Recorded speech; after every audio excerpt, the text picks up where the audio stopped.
I was crazy once. Put me in a room. A rubber room. The rat. With rat. Rat's That's making me Anyway, sorry. I'm genuinely No. sorry. For real. All right. Last time we were with Class 1D, they had their Thursday day of school, which went by rather quickly. And then they had their first class with All Might before heading to a hangout spot for Class 1D, which while they were there, working on a school project, they hideout, or not really a hideout, but the hangout was attacked, and our valiant players had to fight back against three guys. Two of them had weapons, one of them had a gun. Well, all three of them had weapons. One of the weapons was a gun. And rained all day. But now it is Friday. The rain has let up. There's still a few puddles on the ground, but for the moment, it's clear skies. I can see clearly now.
You guys wake up.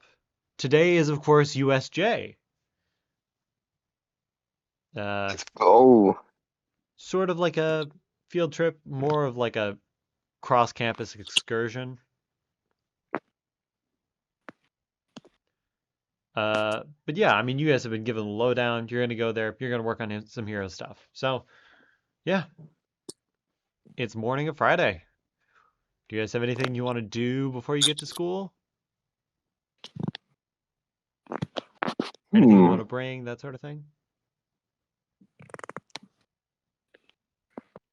How well can I hide something inside my backpack?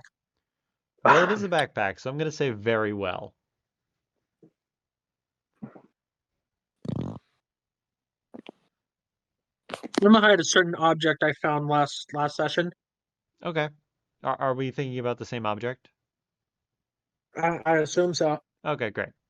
So you've stowed that away in like the bottom of your backpack. I mean, I don't think we need anything. It's just a regular field trip. Yeah. Nothing bad's gonna happen. That's fair. Then I imagine you guys get to class. Right after pitting boss goodbye. Yep. Oh, and Riku, we have to establish what your bonuses are. Oh. You've finally gotten boss as a pet for the XP shop. Oh. So there are a few upsides. One, you get a flat +3 to deception. Whoa. So anytime you roll deception, you can add 3 to the roll, like a +3 modifier. Very nice. Yeah. Also, you gain the ability Slip Away, which is once a day, whenever you would take damage that would knock you to 0, you get to negate that damage completely. Oh, whoa. Damn. You mind saying that again? So once a day, if damage would reduce you to 0, you can negate it once. Damn. So you get one get out of jail free card. Bro gets a shield. Hell yeah, bro. You've learned boss's slippery ways. Go. It's gonna look like fucking Orochimaru.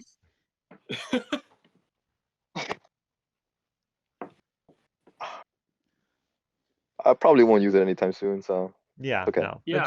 Yeah, man. combat's like a long way off. It took us like Yeah. 12 episodes to get to our first like real combat, so you know. Yeah, it'll take a while. Yeah. But your guys' first class is homeroom. You can see a lot of your fellow classmates. In fact, almost all of the Hero Course students are very, very excited about USJ. Even the people who are normally very reserved seem to have a sort of giddiness about them as you guys come into school. Is there anyone you guys want to talk to about how excited they are for USJ or how not excited they are in the rare case that they aren't excited for USJ? Nice to see. What would I have to roll to see who is not excited? Roll insight. Well, just for your class or for like the whole Hero Course?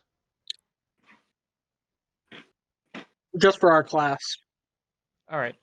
Yeah, roll insight. Insights are 2d6.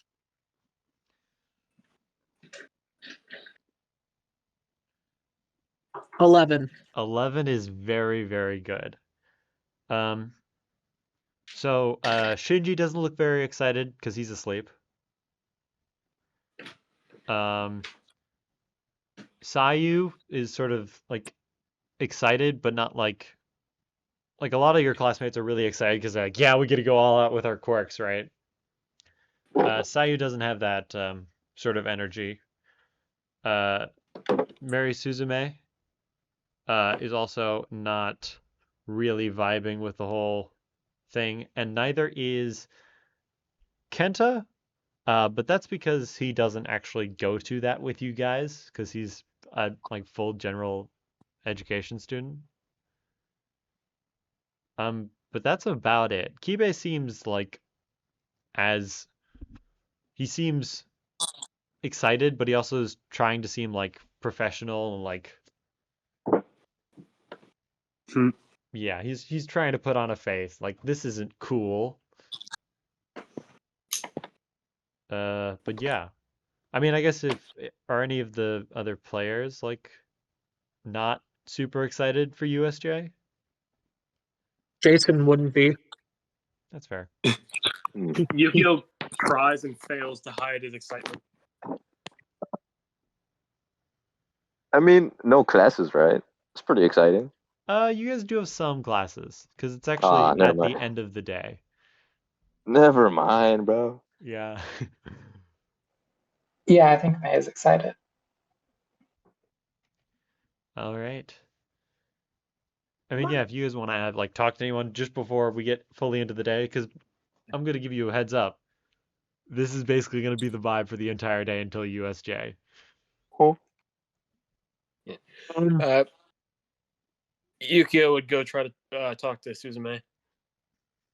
All Be right. like, hey, you excited for USJ? No, Shit, why? I don't know if you've noticed, but my quirk isn't great against like falling buildings. Well, you think they'll have like a villain scenario? Your quirk could be useful there, keeping the villains away. I'm glad my quirk is good at keeping people away. Well, villains. A quirk like that could be very useful. Yeah. Yeah, probably. I'm sure it'll be fine. I think they're providing us with like snacks or something. Oh, snacks. Neat. Conversation ends. Damn, bro. Someone else show up. All right, who wants Jason's to go gonna next? try and wake Finji up. All right. How? He's gonna yell in his ear. I mean, you startle Why a are lot you of still asleep? you startle a lot of the other people in your class. Like I think that's the cutoff for Yukio and Suzume's conversation is Jason yelling into Shinji's ear. Yeah, he tries to say something and he's like, whoa! um, you see him like grumble something, but you have also seen this guy get kicked halfway across the gym and not even like open an eye a little. But you see Madura's like, Jason, come on, we need to be courteous to our fellow students. But sir, we've been here 5 days, and he hasn't moved. Or, correction, we haven't seen him move, and he's still sleeping. It's the middle of the day. Like, Plenty I of get young it. students have He unhealthy he doesn't. sleeping habits. So do I, but I'm still awake in class. Like, come on. I can't be the only one who thinks this is odd. You do see a lot of your other classmates are like, I mean, yeah, it is really odd. Like they're like nodding affirmatively, right? It's there's like there's been like an unspoken like everyone's curious about Shinji, especially Kuwahara, uh, who seems very much on your side. He's Can like, we like at least know what happened to cause him to like stay like this? I mean, supposedly he's been like this for over a week. I will help to alleviate your worry. Shinji's quirk has a direct effect on how much sleep he gets.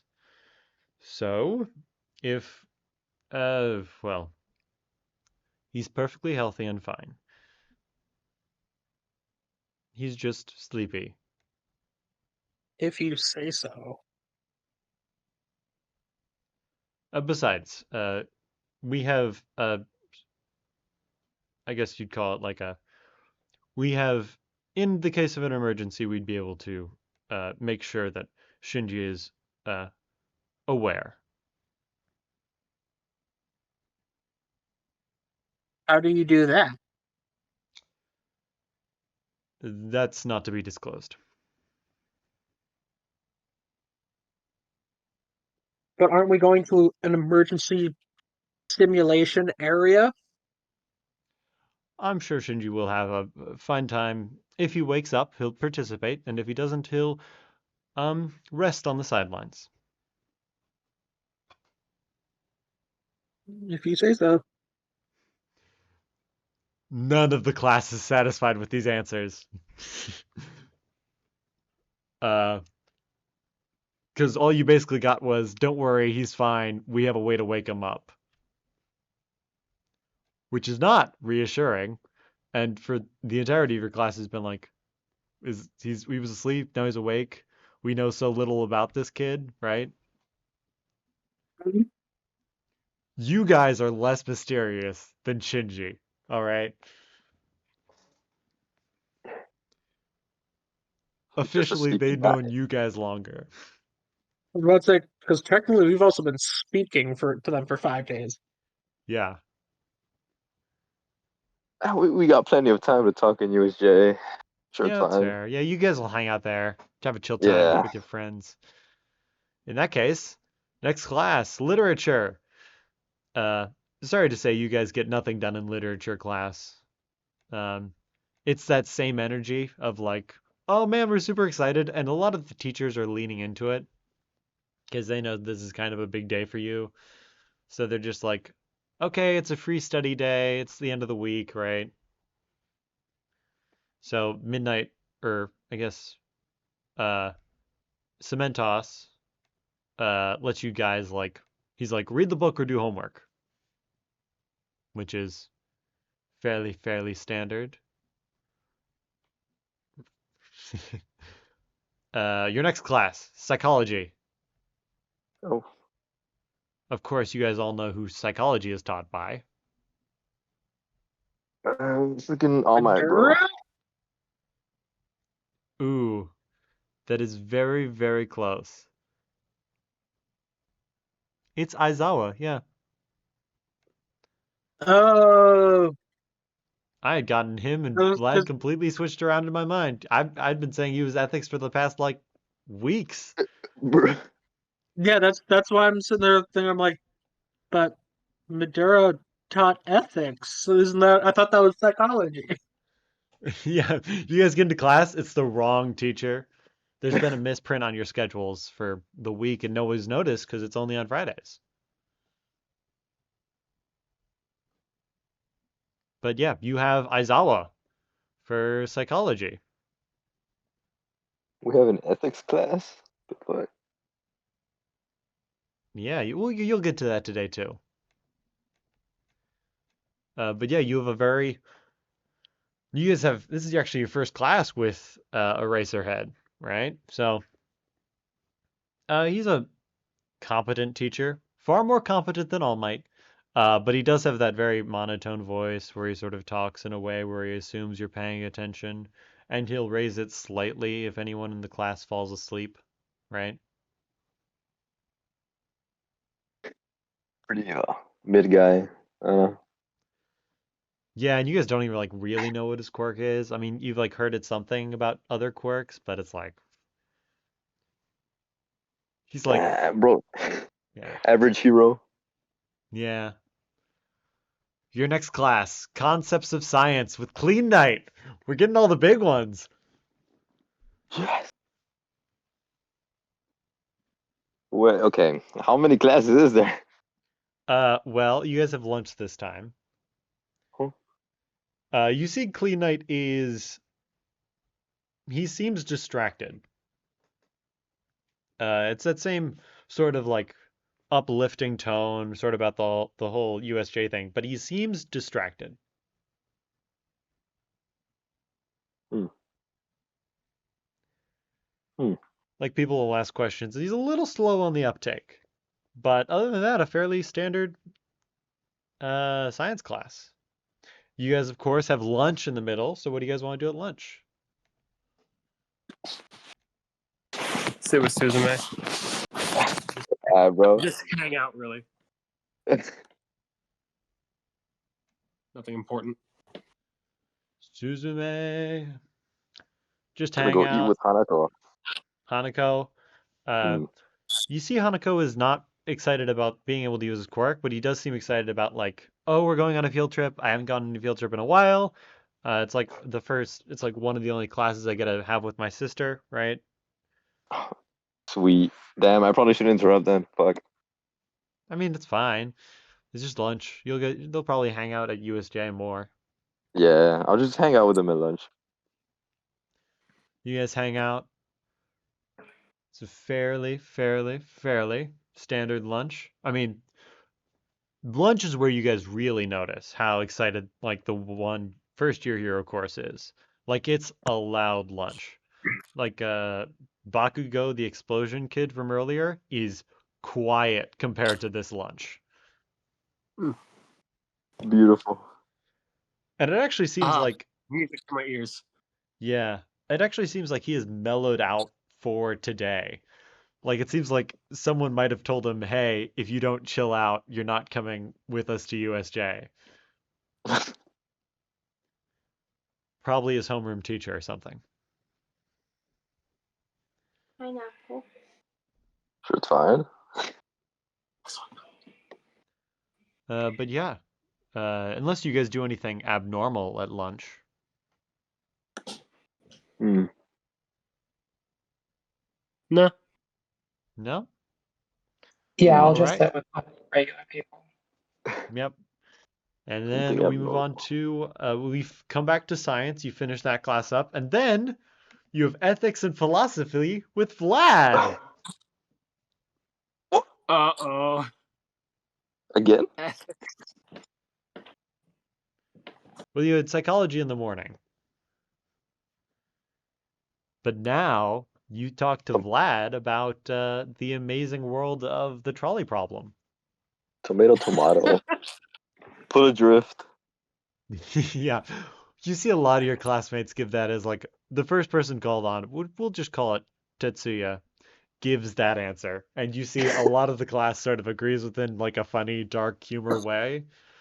Um, you see Vlad is not pleased with that response. But you also imagine it's only because of what class you are, and you imagine other people in other classes also gave, at least someone in other classes gave that response, right? Mm. Yeah, 100%. So you imagine it's more of like a, oh, these kids that have like lived These dangerous youngsters. lives are talking about drifting on trolley tracks. No, what you gotta do is put a ramp into a nearby children's hospital. That's what you gotta do. But other than that, I imagine you guys understand that you should try and save people in an ethics class for hero school, right? Well, I guess. yeah, totally. Yeah. I But guess. who do we have no, to for sure. save? What will bring society the best hope of us saving? That question short circuits Vlad. Oh, His love is for economics and not really for philosophy. He loves money. I respect that. Mm. Money. But then Boy. you guys have that's your last class for the day, which means Let's go. you guys, shit. well, the whole of the hero course is going to hop on a bus and drive to USJ. It's more like they use buses, but there's those they're not like the fancy buses that they use for the summer thing. They're just like standard bus because we just got to get like 80 kids to a different building, and we We can't got the one lose them. without AC. Damn. Yeah, well, it's a nice day. It's a little bit No humid AC. from yesterday, but it's pretty good. Um, Before you guys get on the bus, of course, Kenta departs because he actually doesn't have this class with you guys. Oh. So he's not going to be at USJ. I'm sure that has no relevancy. But you see they also like pass out like lunch bags that have got a few snacks in them. It's like got like a Gatorade, an apple, and like some crackers. Yummy. And they're basically like, hey, during this USJ thing, this is your like snack to tide you over till a later supper. Please don't keep track of your own stuff. If you lose it, we have some extras, but not a whole lot of extras.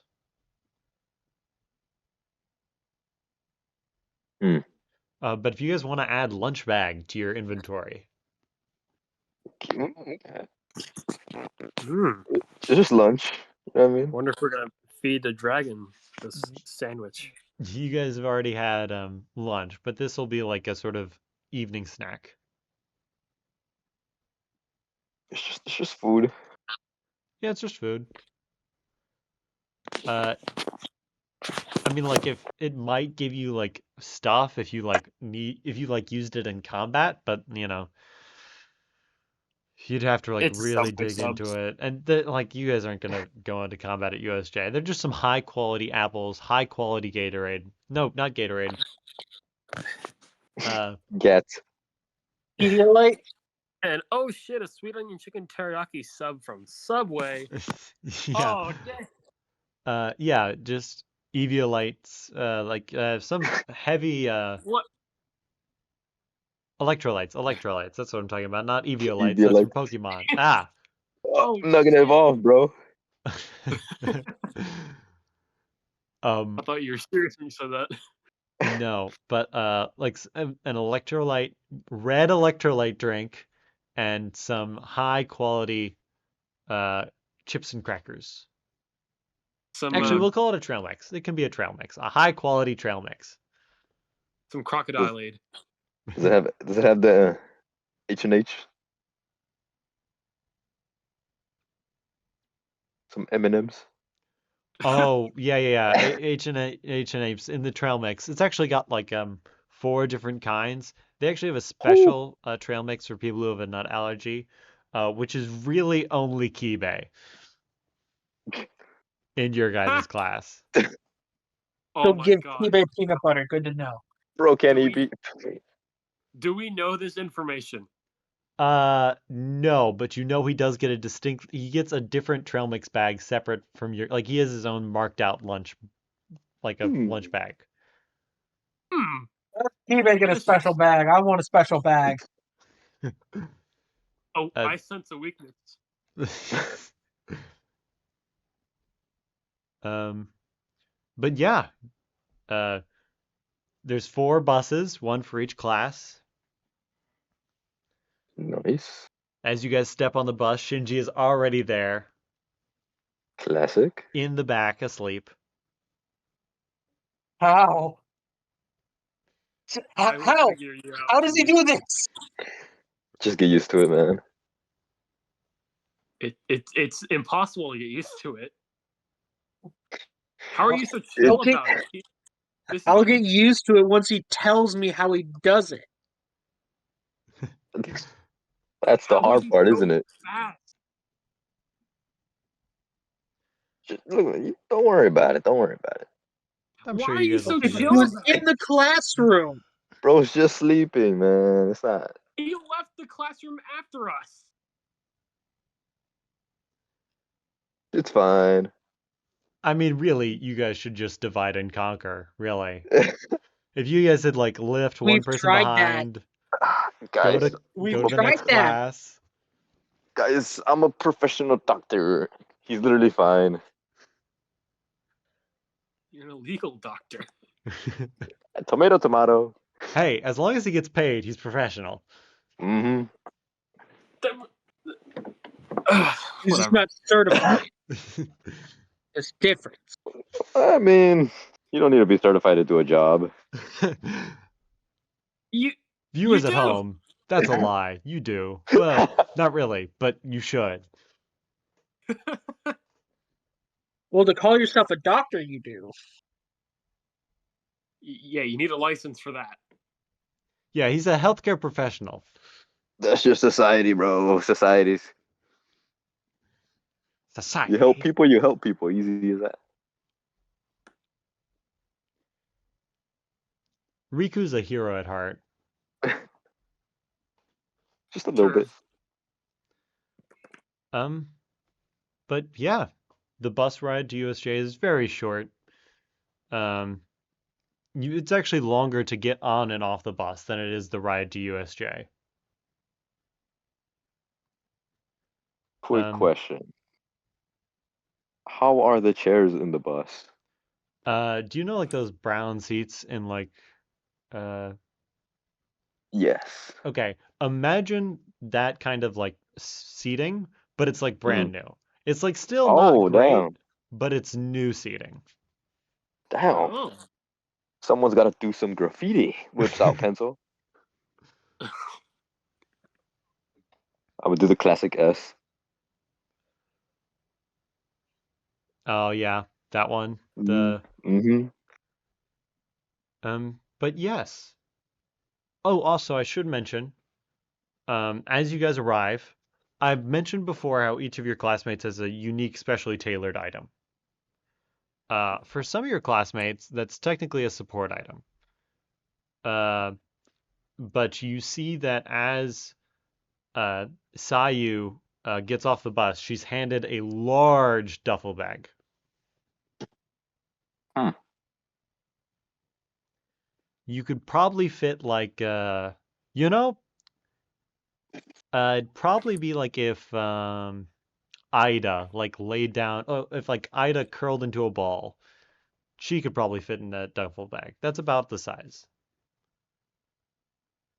That's oddly That's specific. a very specific example. I'm sure. Oh, But it seems like a could very we? full. It seems like a very full duffel bag. Like it's at its limit. I'm sure it's She got just. bones in there. I'm sure it's just like food or something. Yeah, not human remains. Totally. Yeah. Could we have brought anything? Did you guys need a list? Like, you'll get your book bag, so anything that you decide to bring, you'll bring. But if you guys need like a Okay. specific support item, you could have also said you like wrote the like paperwork for it. So you just need to get it approved by me, and they might give it to you here. Can I Well, get a flashbang? No, could I bring my sword? they are. I mean, My. if you want to bring your sword, that's fine. But since Oh it's yeah, technically not like a support item. fighting thing, Yeah, they'll it's be just wood. like, Come on. yeah. So Kibe brought his sword. So Oh yeah, I brought my sword, bro. yeah, all right. Yeah. But yeah, as you guys step off the bus, you sort of all four classes gather in a large clump in front of the USJ building, and you see the Hero 13 steps out.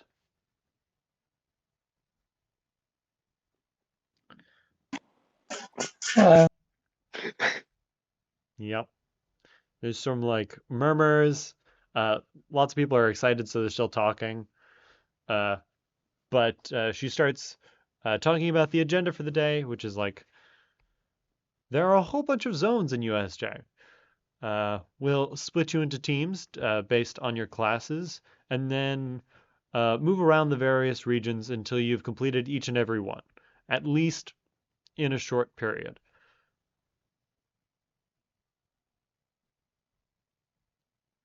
There are, of course,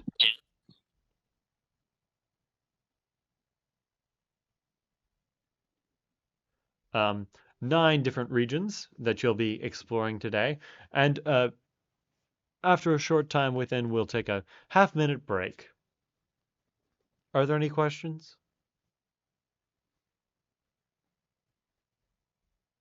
Wait, what are we doing? So the itinerary is basically so all the classes will split up, and then they'll rotate around the 9 regions inside USJ.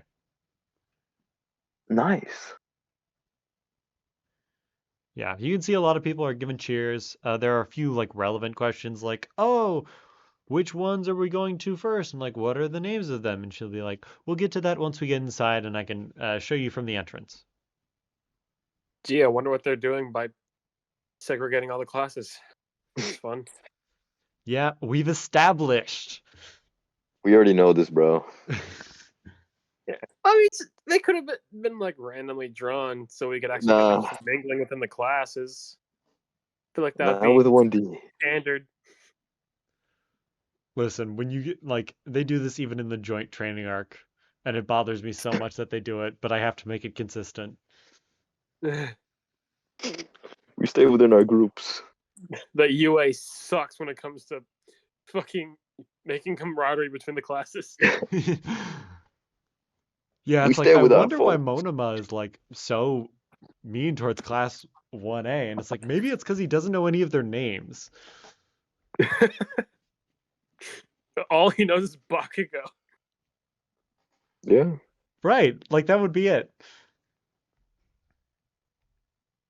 Technically, No, that's you all don't we know probably too. know Midoriya only because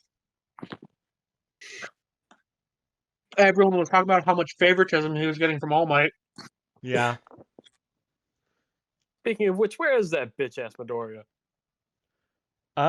He's kind of short, so he doesn't really stick out in the crowd. But I mean, you do see the kid. He's in like the center of the class 1A group. Fucking 1A. Yeah, no. Privilege ass. Goddamn Fucking preppy kids, get man. All Might.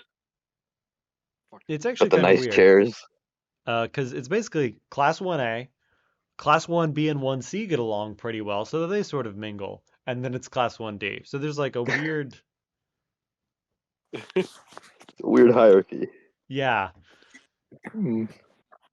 1A in Well, their fancy chairs. Oh, I forgot to Whatever. mention, since we're talking about class privilege, class 1A and 1B all have their hero suits. Oh, oh, fuck you. showing off. He Yes. just openly says that, like, oh, come on. Yeah, you see they must have like changed before, or they changed like they got here before you and changed, but yep, they're all in their hero suits. Are we in our normal uniforms or like UA sports? You guys are in your gym uniforms. So, This is Could have some been, bullshit. bruh. not like the UA like athletic uniforms, I should say. So it's not like gym Bruh. clothes. It's like you guys are in like it's like the UA tournaments, like the UA Sports Festival, except you don't get the ridiculous buffs. No way, bro. Oh, man. Then Yukio, after that, will just be like, well, whatever. Let's just prove that 1B's better than everyone, right, guys? You know what, bro? I'm gonna go change it to my martial arts G. Ain't no way. BRB. BRB. Riku walks around a corner, walks back around the other side of the corner. He's changed. The fuck? Don't worry about it. Let's get going. Use I anime should probably logic. Don't put worry about it. I should probably put my like sports pads on if we're gonna be doing this. Yeah, Mm. that's not a bad I idea. mean, if we're supposed to be simulating heroes, like I Yeah. should have something. Yeah. Yeah. Just for the aesthetics, you know. Man, I wish I had gear. You get to create cubes of light. I don't want to hear any complaints from you. I wish I had my flashbang. Bruh. Broken I can makeup. kick really hard. That's it. Oh, You have a gun. I don't want to hear from you either. Oh shit, that's true. actually, speaking of, where is the gun? Where are you keeping? My backpack. Don't make Jason mad. Don't come to school tomorrow. No, come to Jesus. school tomorrow. Go stay in the other classroom. I don't know if we should be joking about this. Okay, let's get going. Yeah. Yeah, You guys, shit. the sort of huge group files into USJ. I should mention that all of the standard professors are here. There was some rumor about All Might showing up, but he's not here presently. But you have 13, Eraserhead, Vlad, Clean Knight, and Madura. Nice. Mhm. So you do have 5 staff members. Oh, shit. But Oh, as you so step the into Robert show. USJ, you see the 9 zones. Arranged arranged in a clockwise fashion, is landslide, storm, fire, so burning buildings, ruins. Mhm. This is buildings that have weak structural integrity. Flood. It has a sort of boat sitting in it. There's a large pool of water. The blizzard zone, much like the fire zone, is also in a dome. That looks like it has some storm feature going on inside of it. Then there is the windstorm, which is an area with super high level winds that is shaking buildings. Mm. There's the collapse zone, which is a whole bunch of like a whole bunch of earthquake rubble. So there's a lot of tunnels that move throughout an area. Mm. And then there's also the earthquake zone, which shakes every once in a while. Oh. Yukio would like look around at all of them and try to gauge which ones would have like the lowest and highest amount of light. Um, Probably the fire one. A fire one's gonna have the highest amount of light. It seems like the ones that are like still kind of outside, so landslide, ruins, mountain, earthquake, and windstorm are all like in the open area. But it seems like the darkest one is probably going to be storm or collapse. All right, so I won't be very useful in those two. Ain't no country terrain. Yes. The best natural disaster. Country. The countryside. Country. Down in the I country. feel like that'd be the strong winds one. It's just like a field. Yeah, I mean that's basically it. It's a field. It's got some tall, like standalone buildings. It's like Chicago, like a very barren I want that Chicago. one. Or I want Wyoming. that one. But yeah, I mean you guys approach the top of the staircase that leads down to this giant sort of pavilion, Hmm. and you're about 200 feet from the entrance when something changes. Huh? Clearly the door opens. Clearly. You actually, you hear it in your head before you notice Oh. anything physically change. It's like the soft sound of static. Sort of, it doesn't flood your mind. It just sort of sits there, like a whistle that's really far away. I just all of a sudden see no signal on my PFP. It's like, huh? Yeah, it's like suddenly like there's like it's like a switch, and then it's like a soft buzz. And yes, Yukio, since you were looking at your PFP, your signal drops to 0.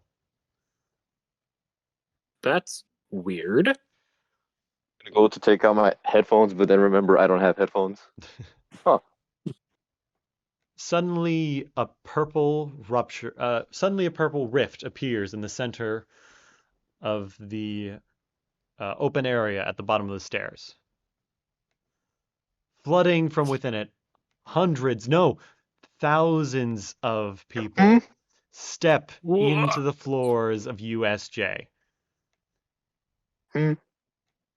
Wow. But this place pretty good. Yeah. I didn't know you had a villain scenario. Damn. They really spend out the big bucks today. Give me a second while I start the playlist. I wonder which hero has the teleportation quirk. For real, dude. I didn't know they were going so serious. Oh, damn, they're getting kind of close. Oh, they get. What? Why some of them got weapons, bro? Yeah, it looks like a lot of them are masked. A lot of them have like a general villainous demeanor as they step Pretty good into the actors. floor. And you see that these guys are flooding out. Like maybe 200 stay in that center plaza, but the rest quickly move to the other areas. Oh, there are a lot of them. Pretty good actors, man. Wow. You feel like Immediately, look the at- teachers start Oh. moving in different directions. Yeah, Yukio would immediately try to like look at the teachers for like confirmation that it's like normal. Then they all start looking serious and going off, and he's like, "Oh fuck." Yeah, we get the classic scene of Aizawa like jumping down the staircase. Vlad and Madura are also at his heels. Oh. Quickly moving down the staircase towards this mass of people.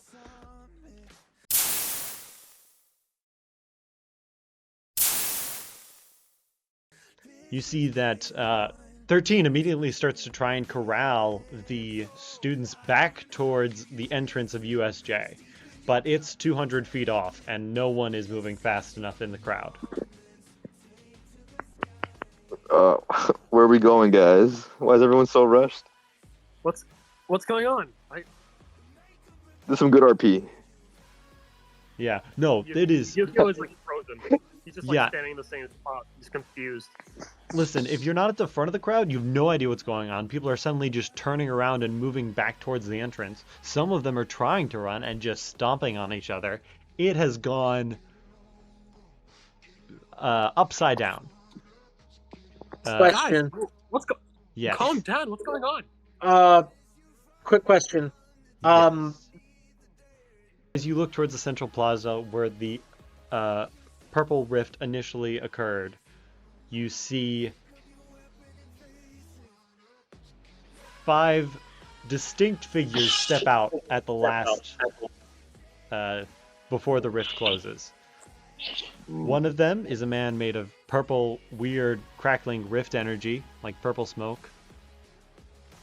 Another is sort of like a weird like decrepit individual who has a it's really they're very hard to see. They're very far off, but it looks like they have like a glove sitting over their face. It's very weird.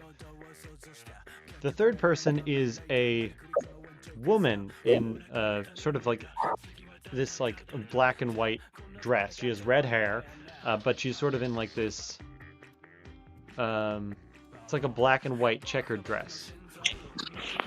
And finally, the last two figures that step out of the rift are these hulking, purple, bird-like things. What the fuck? I'm assuming we're all like relatively close to one another. I assume you guys are relatively close, but you are probably moving farther away as the group is trying to move backwards towards the entrance.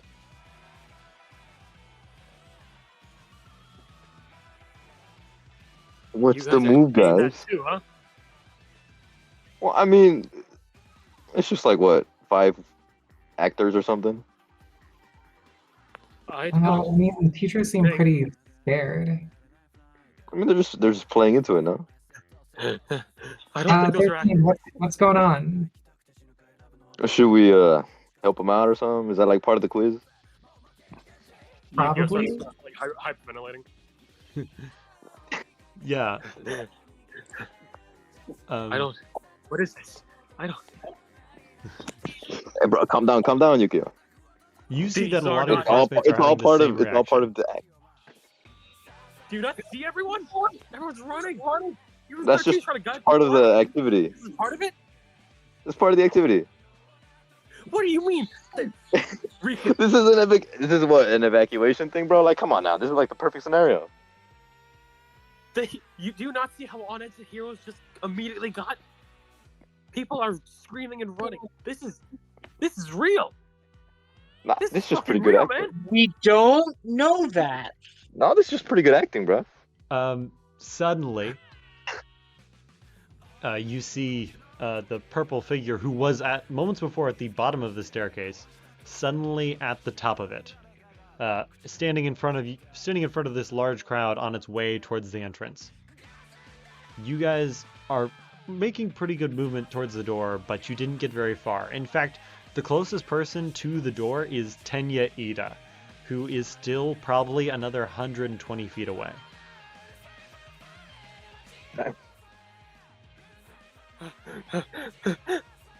I think this is when it gets started. It's as soon as Riku finishes saying that, a purple, violent energy surrounds you guys, blinding your eyes, tearing you away from your friends. Your feet lift off the ground momentarily before you find yourself stumbling back onto solid ground. Then you open your eyes. This sort of swirling mist fades, and you see before you a building. Hmm? Some of you, the Oh. ones who can see the entrances and exits, see snow outside. Oh. The blizzard area? Oh, Yukio. I see you all the way on the other side of the Oh, Riku. I told you it was part of an act, bro. Relax. Do you know any heroes who can do that? I mean, no. But I'm not from the area, so I don't really know. When I move the map around, does it move around for anyone else? No? No? No. I think it's just Okay. that does that. I just double check. Relax, bro. You're good. This is. Like, how am I supposed to relax? This was not talked about. Duh. Then would it be a surprise? A surprise? Come on, let's get going. Okay. As you guys are talking, you see various members of other classes sort of step out of these various rooms. May, from your right, you see Ojiro step out. And on Oh. your left, you see Tetsusetsu emerges from this giant thing of plants. You may or may not know their names. You've been at school for a week. You probably don't know Ojiro's name. You might know Tetsutetsu's name. Yeah, I know the tail guy and the metal guy. Yeah.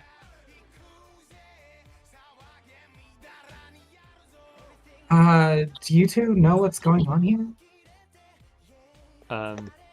Ojiro just sort of shrugs, but Tetsutetsu was like, when the teachers got down there, they just started violently punching and kicking them. Is this like a real attack? Or are we supposed to be like training or something? I don't feel like know. they would have told us. Normally the sirens would go off, right? If this was an actual invasion or intrusion. Okay. So, I mean, I guess we just try and fight whoever's doing this.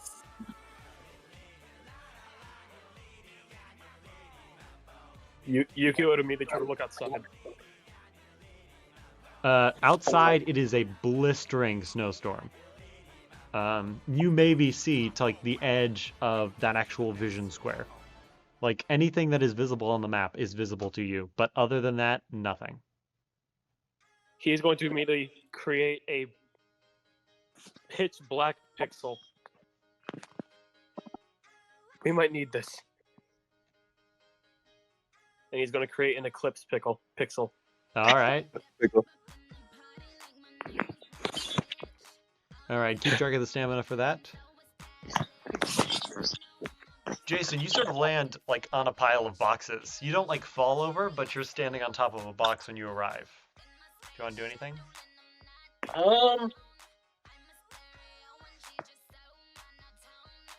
Yeah, I will move out and then.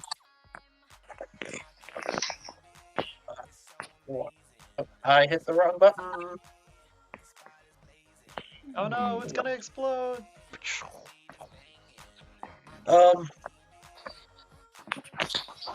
guess I'll roll investigation. Or would it be perception? What are you trying to do? I'm just trying to like look around, see what I can see. All right, yeah, roll perception.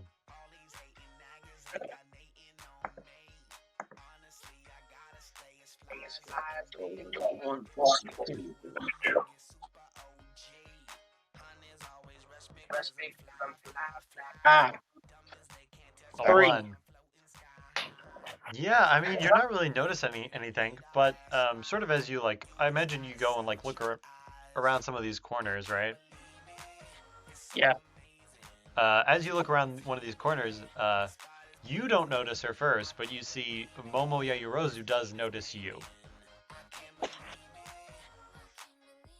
She doesn't do anything weird. She just double takes for a second because she wasn't aware you were at UA. So there's a brief moment where she looks at you, stops, then she starts to like walk over towards you and Alina, a girl with very, very, very fluffy afro. You said, but I don't recognize her. You do recognize her, but you don't look around the corner, see her, and then have a chance to look back around the corner. It's like you turn around the corner and she like locks eyes with you immediately before you've even seen her. Ah, shit. This is exactly what I didn't want to happen. That's what happens when you roll a 1. Yep. Yes, it is. I'm going to. I guess the best thing I can do in this situation would be to. I guess just move even quicker. Advance faster than she does. You're playing this game of chicken. Alina is in the middle, who notoriously is very, very shy, and she just sees these two, like, knows what they're doing people, like, walk rapidly towards her. When you get there, you see that Yayorozu is like, Jason, do you know what's going on? I didn't know you were going to UA, but you're in the UA uniform. What's going on? I wish I knew. I don't think it's like a test. It seems wrong, and especially if some of the professors, I think, were actually taking out some of those guys down there. Yeah, I saw someone start throwing punches, and some of them were shouting about guns. I don't think those teachers were holding back. I think something's gone terribly wrong, and now I don't know where we are. I think we're in the Blizzard Dome, is my best guess. Oh, you think?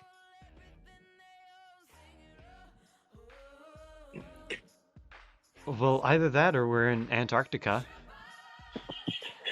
I mean, it could Let's be hope the Avalanche Zone.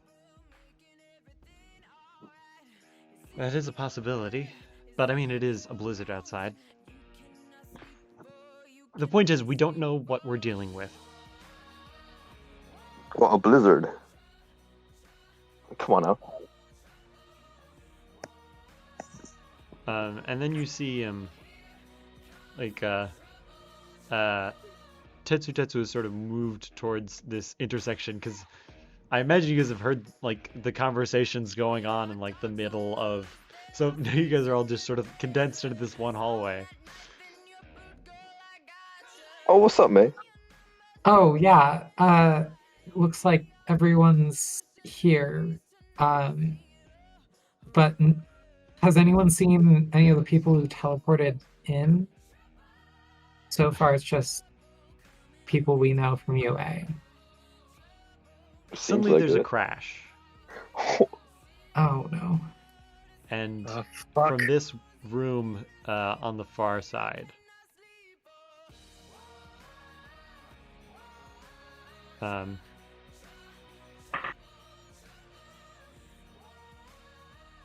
and almost as suddenly there are crashes heard from other places around the house, or this shed, or this like lodging. As you hear windows get broken and people start moving into the house. Riku, this is fucking real. I mean, I'm sure it's fine, bro. Just part of the act. Riku, Yeah. draw the sword. Now. Well, they haven't attacked us yet. Okay. Draw your How do you know sword. that? Please. I have something to ask upon hearing these crashes. Yes. Can I use an anchor to block the door that I heard them from? Yes, you can. Oh. So I just gotta ask which door you plan on blocking. Well, I guess the one across from me that I can see. All right. That one is blocked. Whoever had gotten into that room is no longer able to exit it.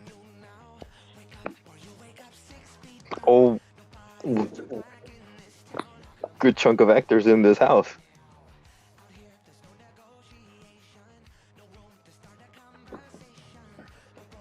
Unfortunately, a lot of you guys stepped away from line of sight of the windows. Riku, you probably see some of these guys run across this field and like jump into some of these windows. But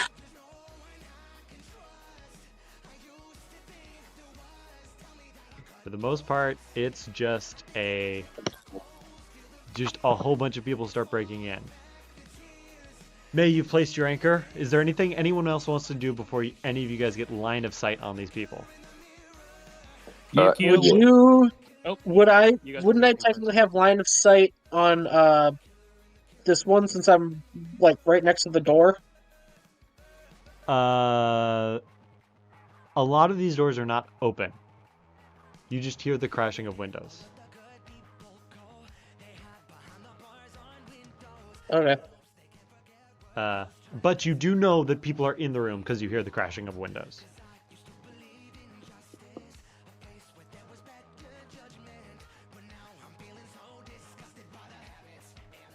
So you can take whatever actions you'd like.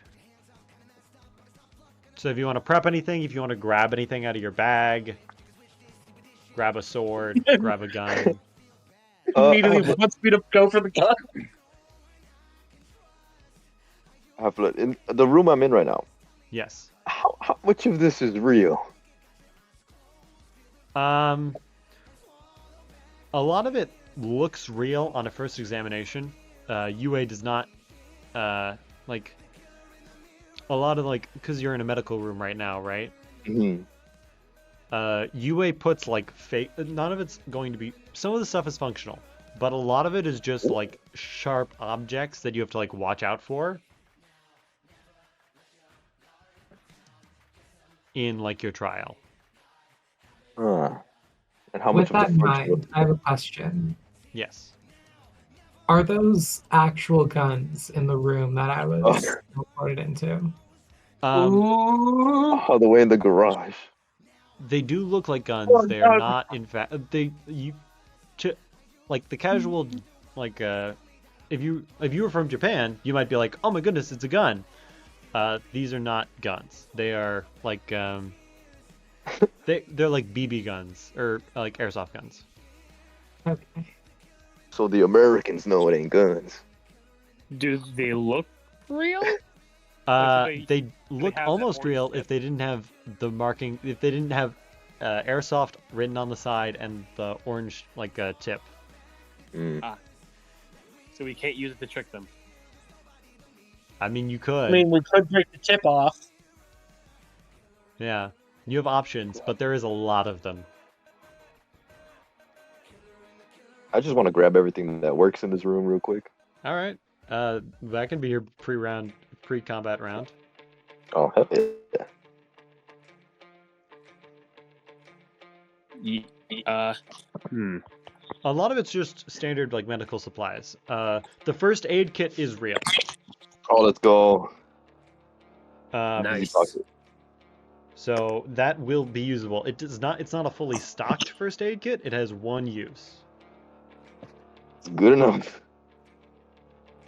And the stethoscope is also real. So Yeah, I'll take it. does anyone else have any pre-round actions in combat? Yeah. Seeing May put an anchor there, you could be like, oh, that's actually a really fucking good idea. And make a pixel to block this door right here. All right. We'll just say for convenience sakes, it does open out into the hallway, so you're not just placing pixels randomly.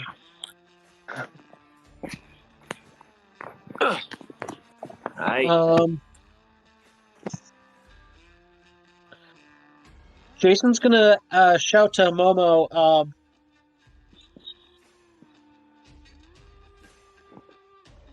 What? I'm debating whether or not he would call her by like her first name or not. If only because he's known her for so long, or if he would just be like, I think that depends on how you want to take it. spiky hair girl, that way. You do know her full, and like your families like are like you're like family friends, so it's like I've seen you a few times at parties. Okay, then yeah, I'd just be like, Momo, smoke grenade there now. You see that Momo is about to craft something else, but when the second you say smoke grenade, it sort of like flashes in her eyes, and she crafts one and then throws it into this corner there, sort of blocking the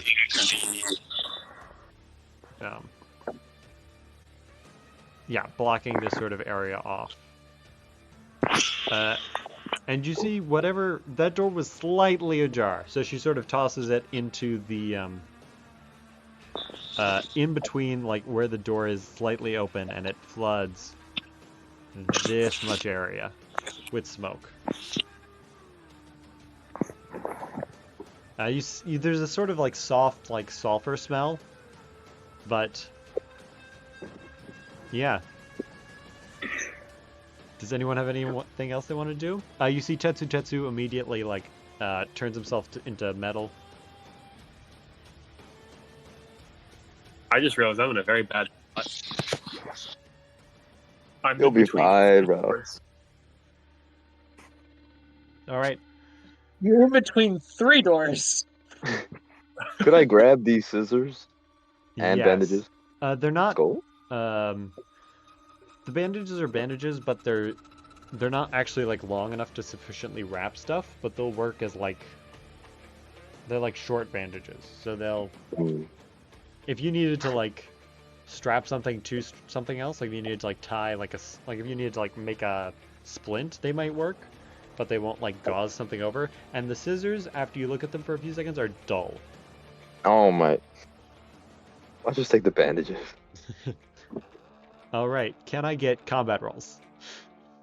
Combat rolls? Sorry. Yes, sir. Speed rolls. Speed? My bad. May, good job keeping me honest. Let's get this party started. 7 for Yukio.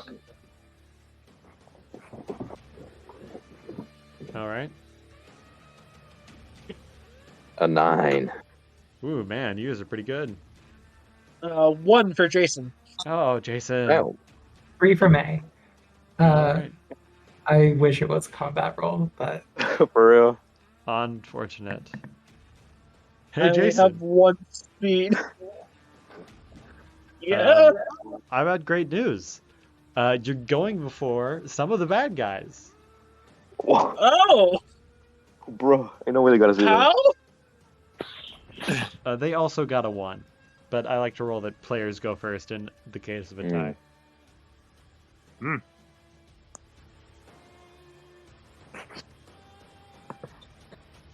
All right, and the second set of bad guys.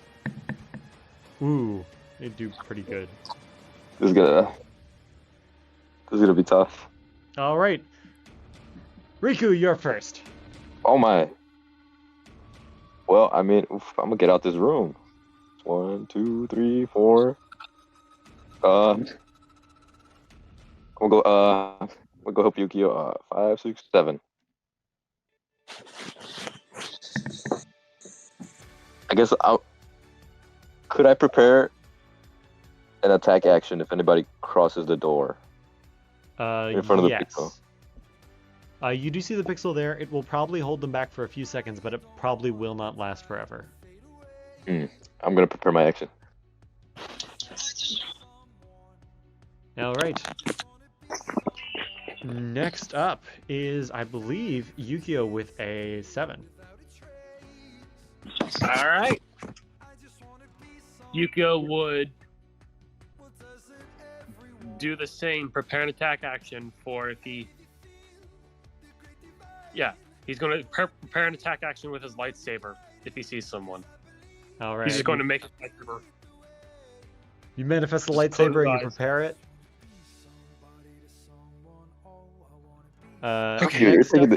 Next up is the bad guys. Yukio, you're taking this pretty seriously, bro.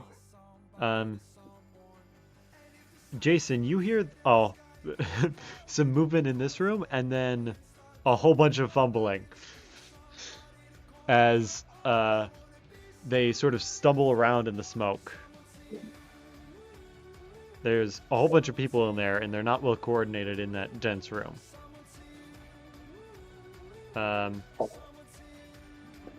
Yukio, someone steps out. Are they within range? I imagine you would have taken one step closer to be able to hit them as they come out. Or are you just staying there? Yeah. Boop. Bop. All right. He sort of steps out wildly, and you get a perfect opportunity to go and try and hit him. he would basically be ready and do a full just downward swing from that he learned from Kendo. Yep. Oh, man. Ooh. Now I do have to ask, was that control? Yeah. All right. Roll damage. Oop. 6. Damn.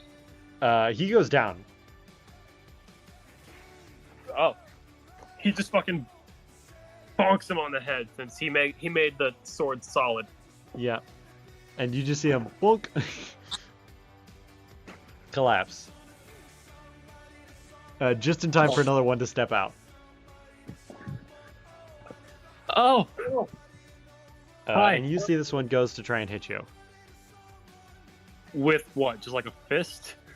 His like hands are like a weird like crab hands, but they're not actually crab hands. Oh.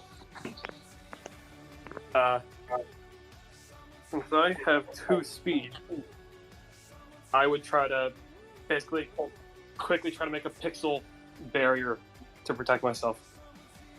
All right. If I'm being honest, you might not even need it. So let's see what he rolls first.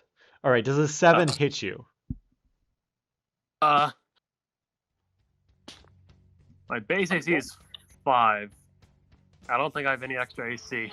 All right. In that case, you were able to, in reaction to him coming out swinging at you with these weird crab-like claws, you put up a pixel which stops the damage. Which, let's see if it just... which, his damage is sufficient to destroy the pixel, but it's not sufficient to like go through and hit you still. So you take no damage. Yukio like shakenly smiles a bit.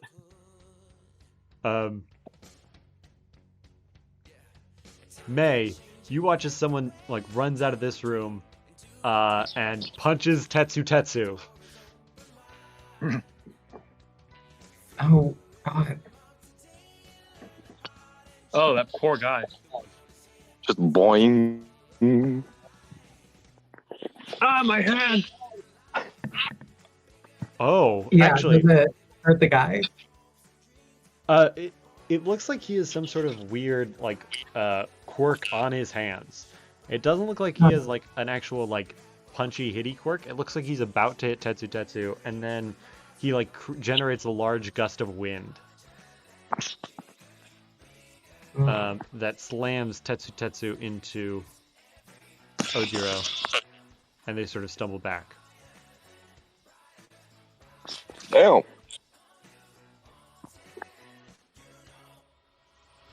You got this, May? Woo. Hopefully. And you hear someone start slamming on the door with the anchor.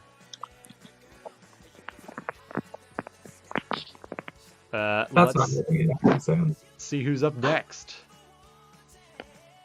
Up next is May. Yeah, let's go right for the guy that attacked Tetsu. All right. And then I'll do a flurry of blows. All right, roll combat.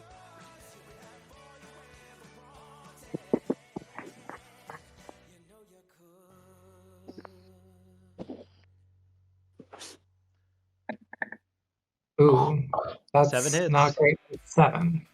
Oh, 7 hits. Okay. And flurry of blows. Use 6s.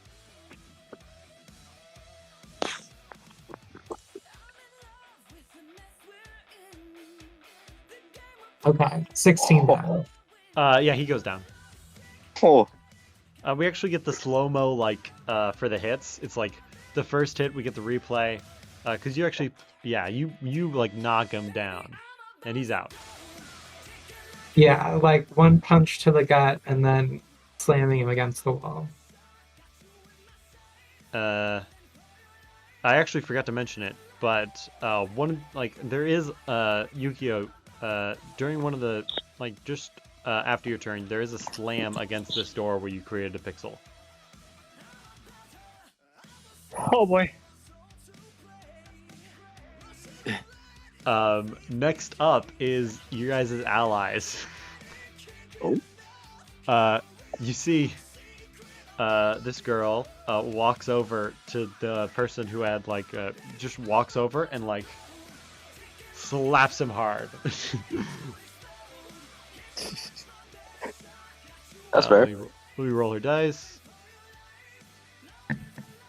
Yeah. I roll her dice. Yup. She slaps this guy. Down. Oh my god, she deleted him.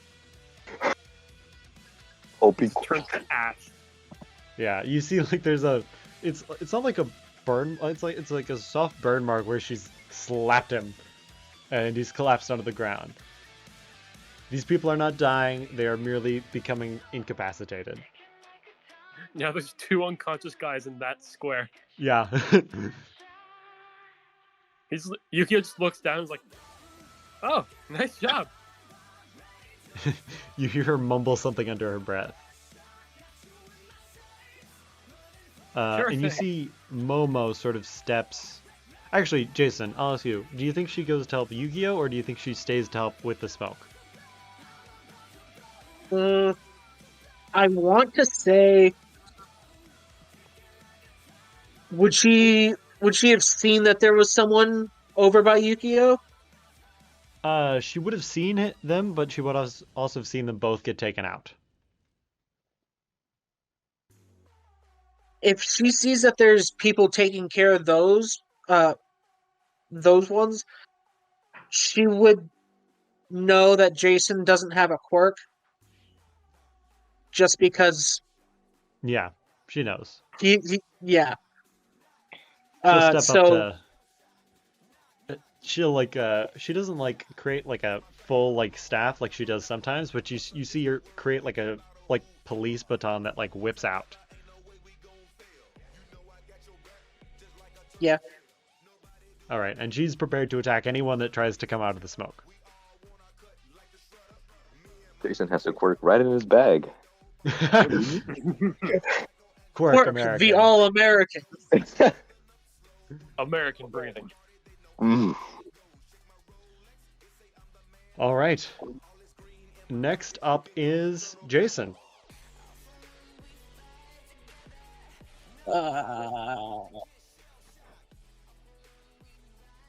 I don't know what I can do.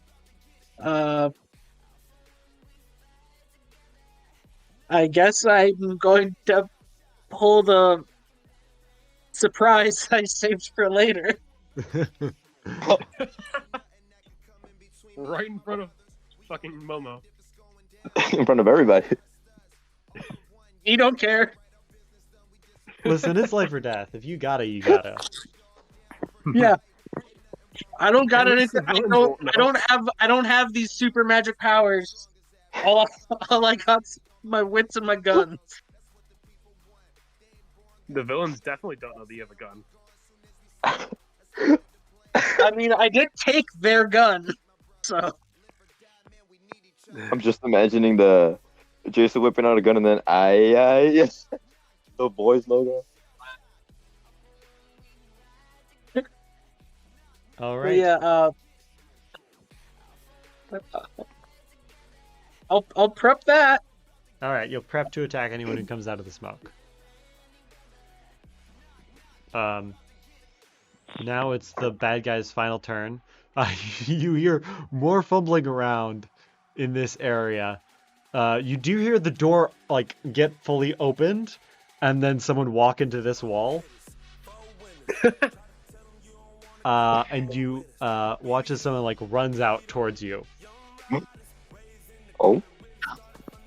So you get your attack, and also Momo will get hers as well.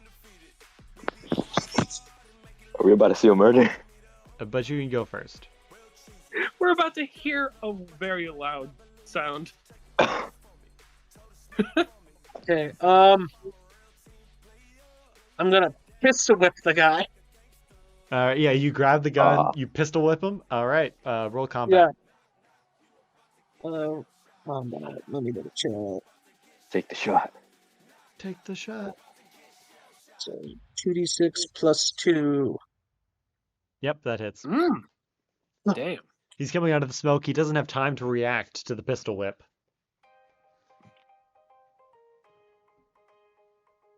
What would damage be? I feel what's your power? Power. I have 2 power. Make it 2d4 plus 2. 2d4 I plus also 2. believe that was a crit. Oh, was it? If you have a +2, then it would have been 13. Yeah. Ooh. Oh, in that case, it's a crit. I mean, it's same damage dice, 2d4 plus 2. But you'll double the damage. Oh, Yeah, no, that's a lot of. He's out. You hit him. He's gone. Almost caved in that man's skull. literally Yeah. took 20 damage. He's blind. He quirk in the steps out of the game. cloud, and then you just pistol whip him. You see Yayorozu like gives you a look because she didn't see the gun at first, and she didn't even really see it then. You pistol whipped him so fast, and now I imagine you're right-handed, right? So it's going to be on the opposite side of her. Actually, Left-handed? yeah, I'm technically left-handed, so Now, would you have consciously tried to hide it from her?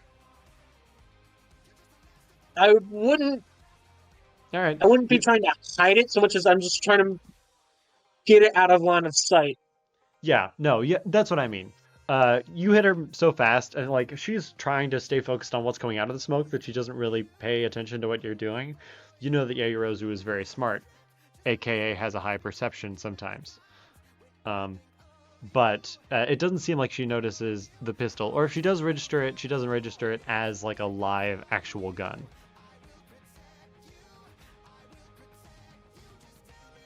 But yeah, that is the end of the first round of combat, guys.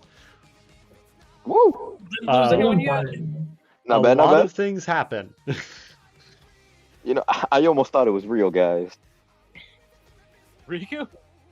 They're going down a little too easy.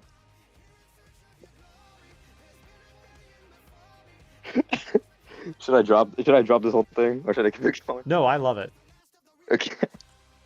Because they are. Riku's They're just dropping thinking very physically. easily. You guys have fought. Yeah. You guys had to punch down a guy with a gun yesterday.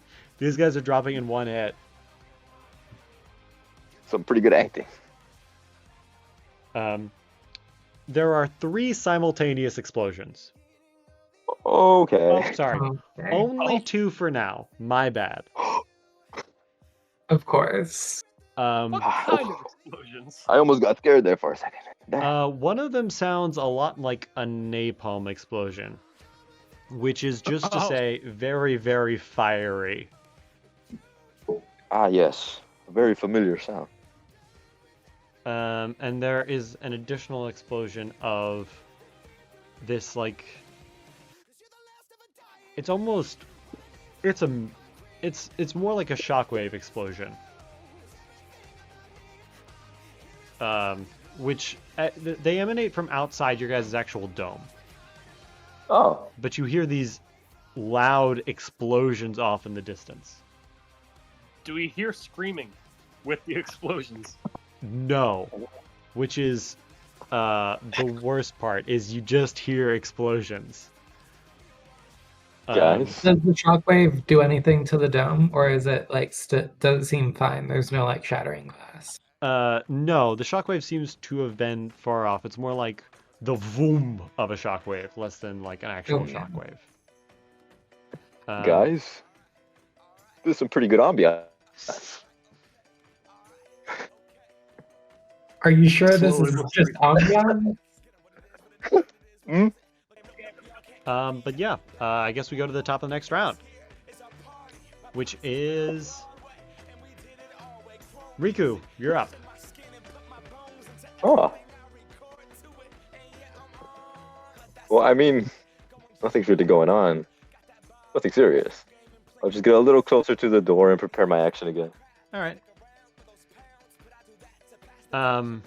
Next up is Yukio. Yukio would just like, okay, real quick, how much light? Well, okay, would I be able to tell like how much light my equipped pixel would have in it? It's got a good amount of it's not, I don't want to say low light, but it's like old building light. So it's got you've had it up for 2 rounds now? Yeah, plus I had it out beforehand.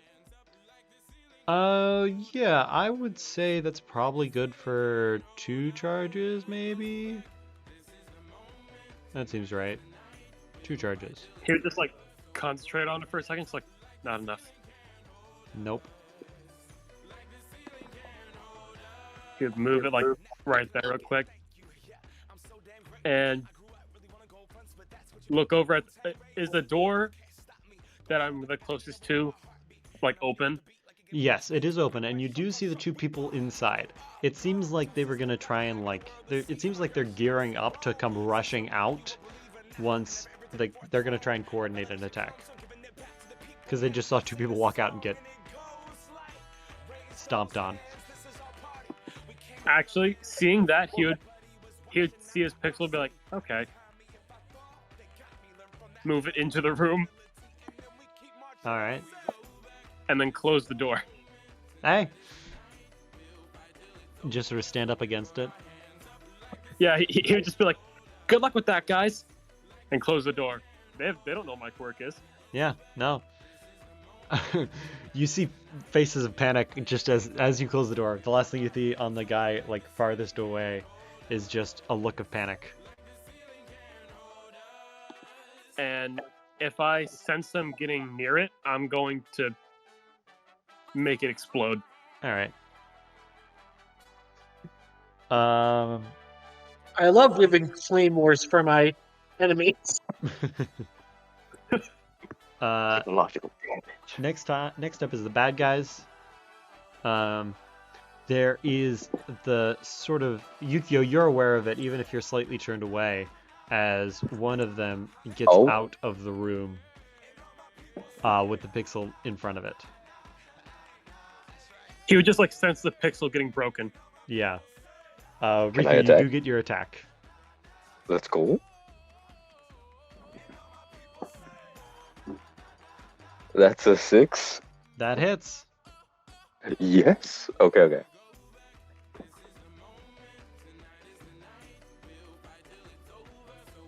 11. That'll do it.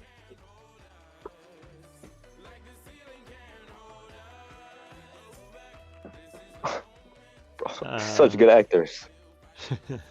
I swear. Yeah. All right. Yep. Those guys are moving.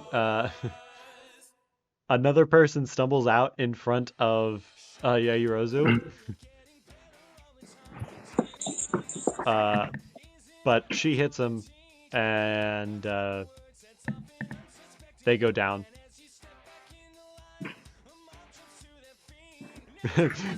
Jason, you see to the side, another person emerged from the smoke, and Yayurozu just hits him with a baton.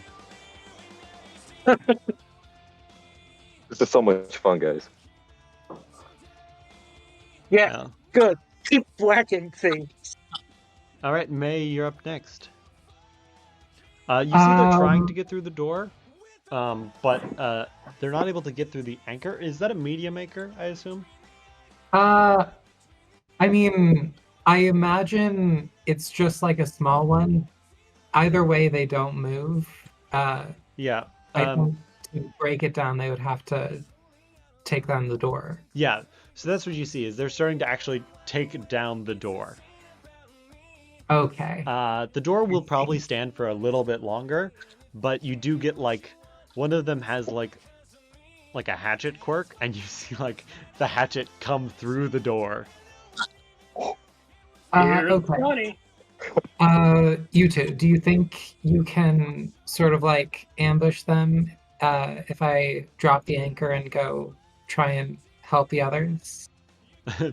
You see them like, you see Ojiro gives like the thumbs up and the nod. You see Tetsu starts like cracking his knuckles, which are now steel, Okay. as like an affirmative. Then I'll take my movement and then be ready to drop the anchor when they're up. All right. Okay. So, Next up is your allies. So these guys will actually go first. okay. You see they get on either side of the door. Ojiro goes first. His tail gives him a little bit of extra reach, so he's able to like whip it around the door. Let's just. Yep, that's a hit. Man. Oh wait. Yep. Nope.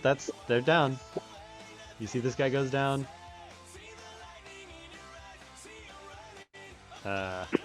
Tetsu moves in. He throws a punch.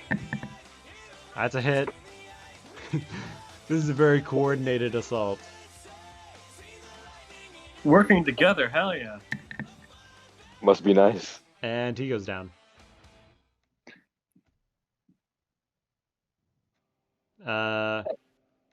Riku, no one's. Alina, Jason, Yukio, you've put a pixel over. You put a pixel in the room and you've closed the door. Alina sort of reaches over to the handle of the door, and she puts her hand on it, and you see her hand grow like the hot iron red, and you see that like redness transfer over to the door handle. Oh, okay. I make sure that my hand is away from that handle. Yeah. Yorozu just prepares in case anyone else comes through the smoke. And that's it. Next up is Jason, I believe. We're playing defense really well. It's just acting, man. Rico, I don't think they're actors. I mean, they're just good actors. That's how you know they're good acting. Bros in denial.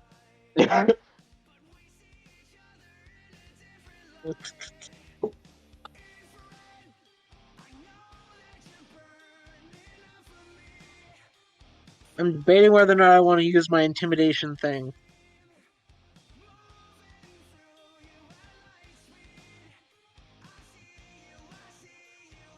I'll step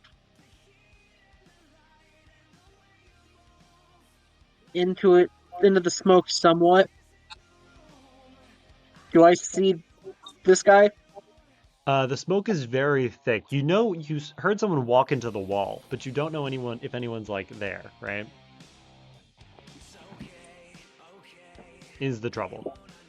Because now you're gonna, if you swing at him, you're gonna be swinging blind. I'll hold my action as a pistol whip again, in case I like see him, Or he or like I bumps can into like, you. yeah. All right. Jason, someone bumps into you. Shoot him. Let's. I said I held pistol whip, so Yep. Go pistol whipping. so combat.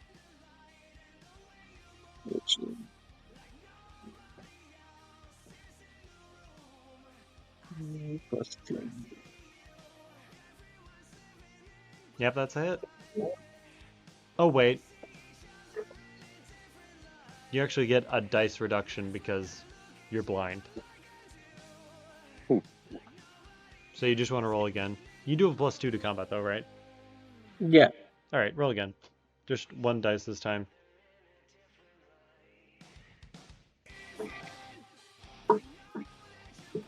Yep, that hits. Oh, And it's actually a crit, so... my gosh. Actually, wait. I'm going to rule that now. Not a crit.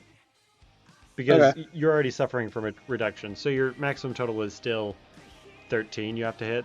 But roll damage. Okay. 2d4 plus 2. What did we say that was?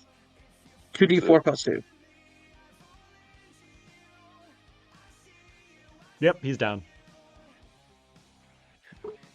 Well, you don't really see him go down. You just sort of hear a thud after you pistol whip.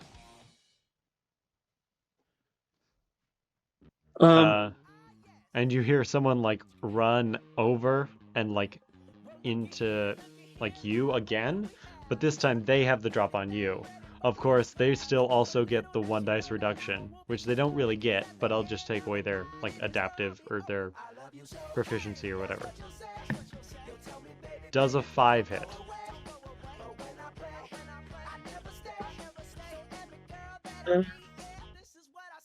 No? No. All right, nothing happens. They go to swing at you, and you don't feel anything. You hear a whoosh.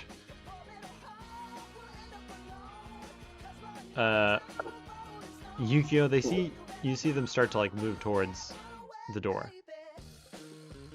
Oh. He would just be like, not close enough yet.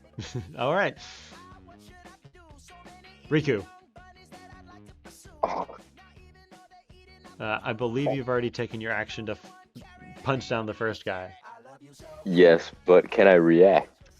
You can dodge. Can I wait for him to attack me? Yes. And then react? Okay. That does an 8 hit. Yes. Can I parry though? So I have re-looked at the parry.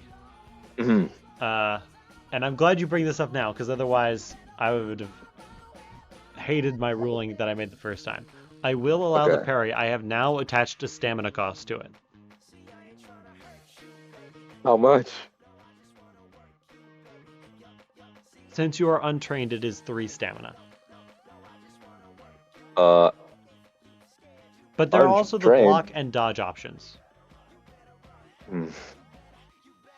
And if you dodge, you'll get the same effect as... You'll actually get better than parrying, except parrying doesn't give you a higher... doesn't lower your armor class. Right. Yeah, I'll dodge. Dodge? Alright, roll speed. Or reaction, specifically. Oh, okay.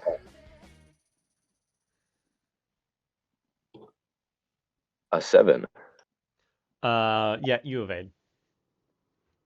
Nice. You guys don't really see it, but you hear more fighting going on in that far room. They're fine. They're fine. Yeah, It's they're just fine. acting. It's 2v2. Okay, mate, it's What's okay. the worst that happens? Yeah, mate, it's just acting. Keep saying This that. is when you guys hear the third explosion. Which is the sound of, like, rippling, like, metal tearing from metal.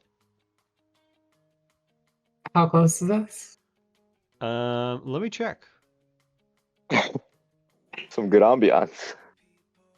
Give me a second. What do you mean, let me check? Is it getting closer? It is closer than the napalm explosion. I don't like how we have to worry about which explosion is close. It's getting... But nothing in the terrified. dome, right? Can they just not get closer? Can they just get smaller? I think they boosted the volume. I think they boosted the volume on that one. Yeah, and there are other explosions happening, but you're either too far away to hear them, or they're drowned out by other noise. They got some good speaker quality here. Yeah. Also, additionally, you guys still hear that static in like that soft static in the back of your mind. Good speakers. It doesn't feel like it got stronger or weaker. It just feels like now you're more aware of it now that you've like sat in. Well, when you look for it, you're able to hear it better. But when you're not paying attention, it's almost unnoticeable now that you've gotten used to it. Like Suzume's quirk. Sort of. Yeah. All right. Top of combat again. Riku, you're up. Yes, sir. I'm gonna go in for an attack. Do it. Kill him. Don't kill him. Well, unless you Well- want to. Player choice. Tempting, Let's no. not kill people quite yet. These guys are too weak for that That's to be the necessary. 6. That hits. Go.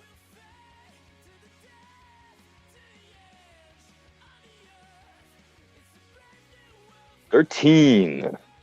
That does it. So good at acting. Yep. Yukio, you're up next. Okay, Yukio would be like, we're just shit. He can't even open the door. Alina fucking superheated it. Yep. He's just gonna be like, all right, I guess it's about time. Burp, burp. Oh no. Goodbye, bitches, and he's gonna fucking let it explode. All right. Roll control, Oh roll my. damage. Control.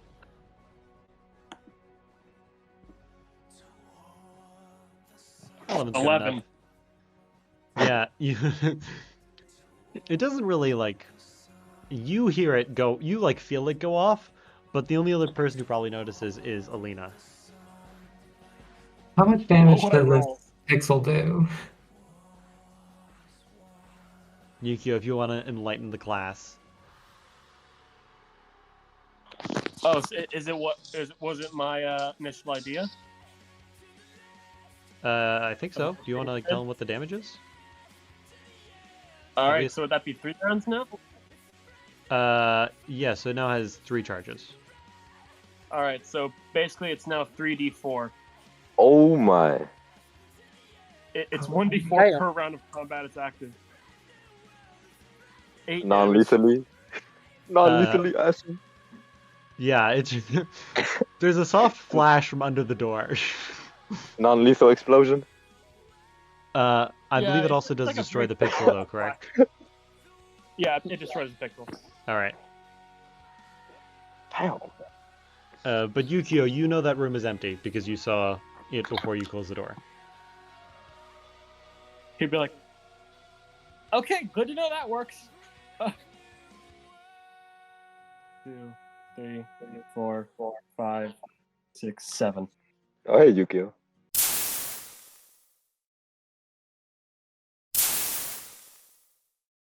All right. Next Hey! up is your guys' greatest enemies, who are continuing to fight your classmates. And lose. Yep. Myself. Riku, someone steps out. Oh my gosh. Well, I mean, I'm gonna dodge. All right. He goes for his swing. Does a 7 hit. Are we doing meat or beat? Meat beats it. Then yes. All right. Roll for dodge. Reaction. 5. Oof. You do get hit, Hmm. unfortunately. However, you take 3 damage. Okay. And that's... Well, actually, a second guy steps out. Oh, wait. Oh, Riku, did you save your attack? No, because No. he attacked the other one. yeah. Oh. All right. But I have 2 reactions. You do have 2 reactions, so you'll get a second Mhm. dodge. In fact, he might not... Does a 5 hit? No. All right, then he doesn't even hit. So you don't even have to worry. Calm down, guys. The acting's getting a little too real. Next up, those guys went on, I believe, 6. All right. Next up is May. Okay, I'm rushing past Riku and Yukio, and this is like one of the last guys, I think, so I'm gonna try and grapple him and then sort of like pin him up against the wall. See if right. I can capture him rather than knocking him out so we can get some answers after this is all over. All right. Roll control, I think, is for grappling. Okay.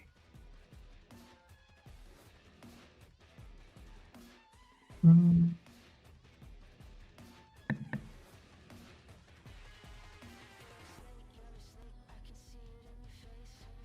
Okay.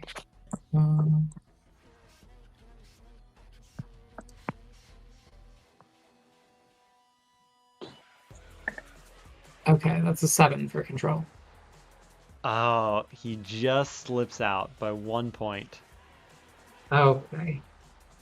You go for the grab, and you do grab him, but it's not enough for you to like pin him. Got it.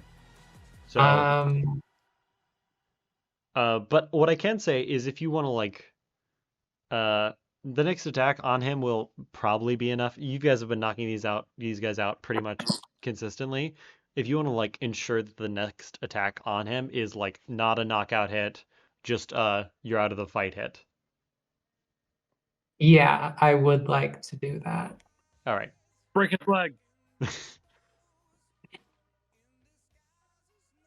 All right.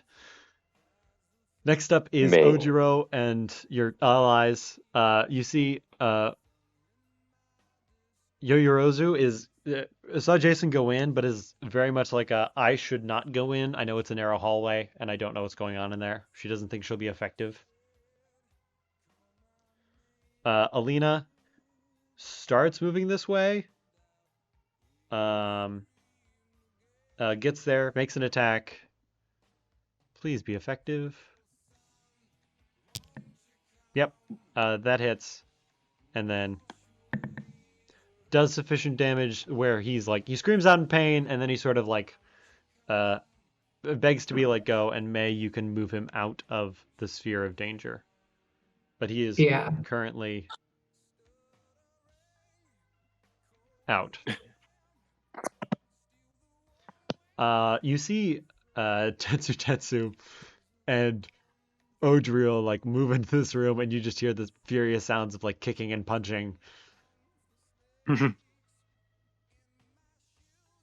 But that quickly quiets down. And all that's left is this, yeah. All Everyone that's left just- is Jason. I'm again gonna try and go for the pistol whip. All right. Combat. One less dice, though.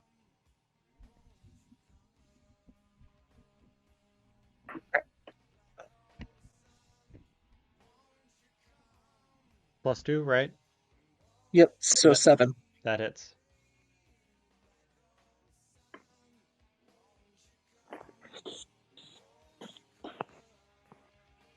Uh, 4 plus 2, 6. That's enough. You pistol whip him just as the smoke begins to fade. Damn, you like soloed all those guys. You Batman to them. Jason may or may not have played a little too much of Batman Arkham Asylum on while he was awaiting trial. Reasonable. You see this guy steps out, and just actually no, it's not his turn. Never mind, he doesn't do that. All the people who would have gone on that turn are dead. Next up is Riku. I'm gonna step right here. Yep. And go for an attack. All right.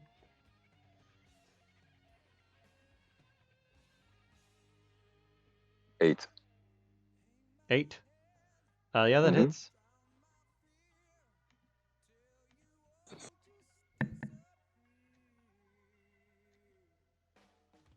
Yeah, that does it.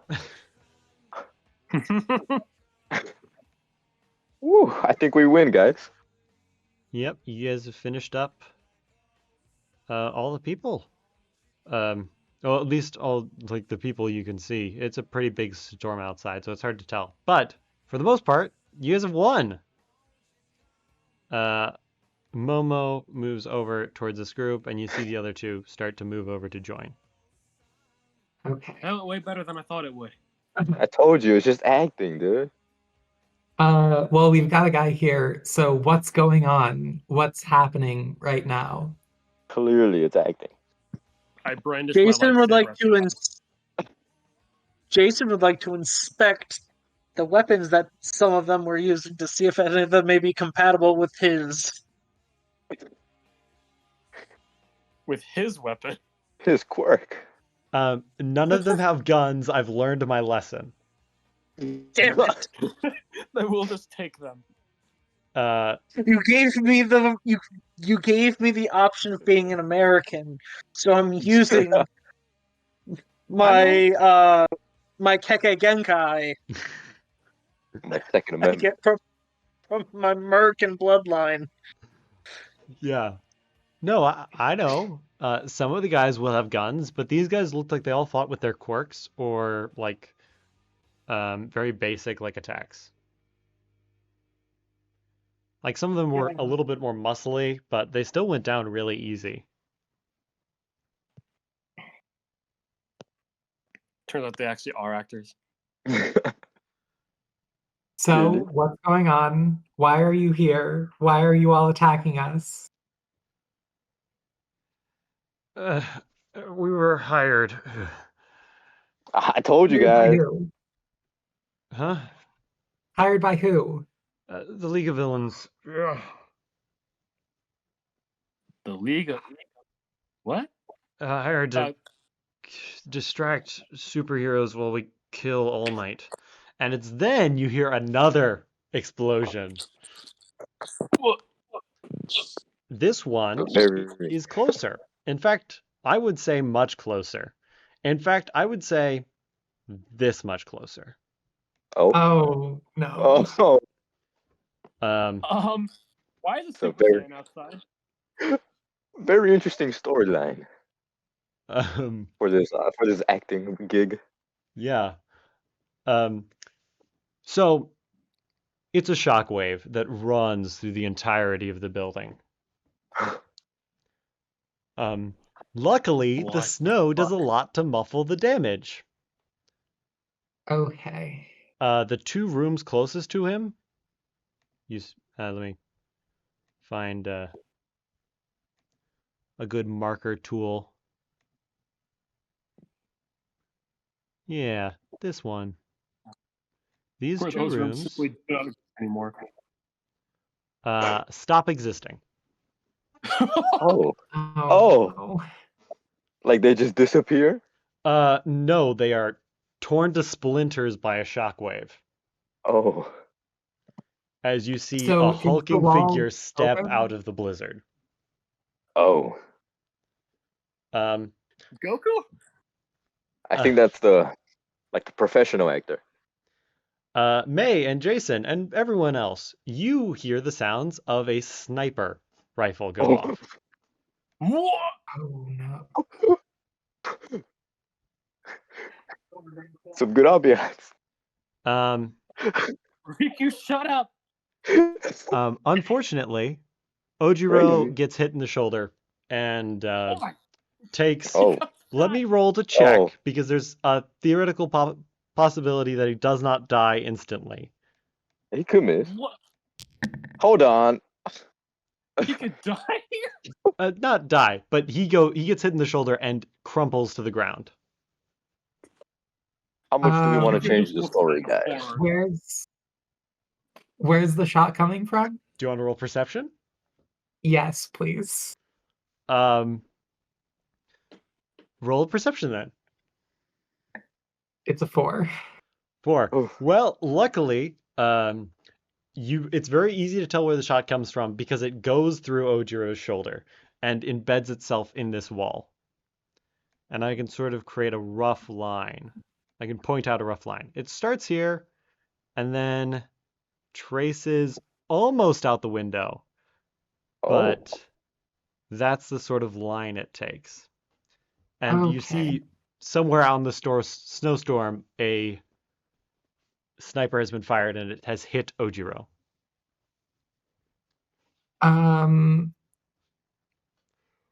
So There is panic amongst the people who are not you guys. If you guys panic, that's your choice. But Tetsu dives for cover into the He's bathroom. made out of steel. What are Yeah. you afraid of? You're made out of metal. What's he got to worry about? We gotta worry about this fucker over here. Yeah. You see. Live fire. That's some good acting right there. Good fake blood. I can Yeah. tell He real blood got apart. shot! I've seen blood, bro. Trust me. That's some fake blood. okay. But yeah. Can I make an anchor that blocks the entire hallway? I know that's probably big enough to go into like beyond the normal limit that I have. Yeah, So I need it'll a drain control check and some stamina. Go beyond me. Go beyond. Plus ultra. Make the building-sized anchor. Okay, Oh, shit. that's Oh. a 12, which I think is a crit. Yeah, 12 works. You create an anchor that's sort of like, it's not able to like block off. You block off the hallway. You're not able to like put a giant anchor outside that stops all line of vision, right? But you put an anchor in and it's cover. So the Nice. chances of you guys getting hit by another one are low. Yeah, you just want to create one in the hallway. Yeah. Can we like act? Yes, now you can act. Okay. Same initiative as before though, so Riku, you're up. Well, I'm gonna go heal him, Ojiro, with the bandages I found. All right. So I just roll a medicine check. Yes, I will need a medicine check. Well, Okay. are you just gonna bandage him up? Yep. All right, yeah, roll medicine. I got a 9. 9. I mean, 9's good. You stop his bleeding. Ojiro is Stop the not fake looking blood. good. You see it actually went through his shoulder and through his tail before embedding Oh. itself in the wall. Very good acting. It's not my turn. Yeah. Also, since you would actually I mean, you can tell it's very good acting, and that they've Yeah. used like super authentic blood because it smells like iron. It's a little, like my quirk's kind of picking it up. A little weird. Yeah, no, yeah, like you pick up this guy and it's like, man, he's got really weird vitals for like someone who's like acting, being Yeah. It's probably just a test for me. Huh?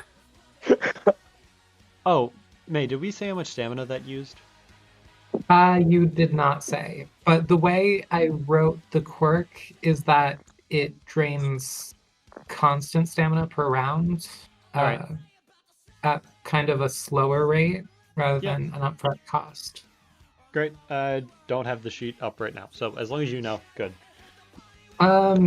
Yeah, I'm not sure exactly how big it would be, but maybe 1 or 2, whatever you want. I feel like you've made a bigger one this time. I feel like 2 is probably appropriate.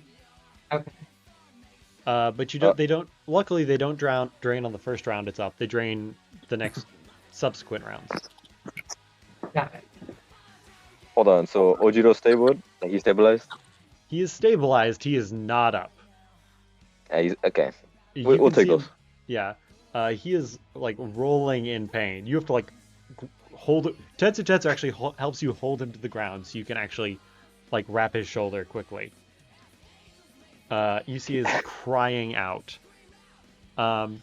Jason, you want to roll a general education check? General Ed. Boy, I really don't. But okay. May, I'd also let you roll a general education check. Oh my. Oh, Or is this a villain from America? Probably. I also got Mr. a 4. America. You also got a 4? Well, your thing was for something different.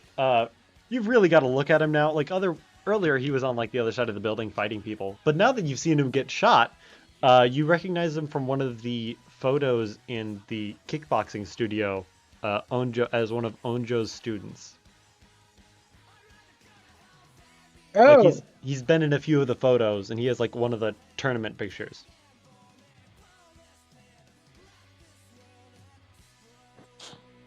I don't Wait. know if that's good or bad. Just general knowledge.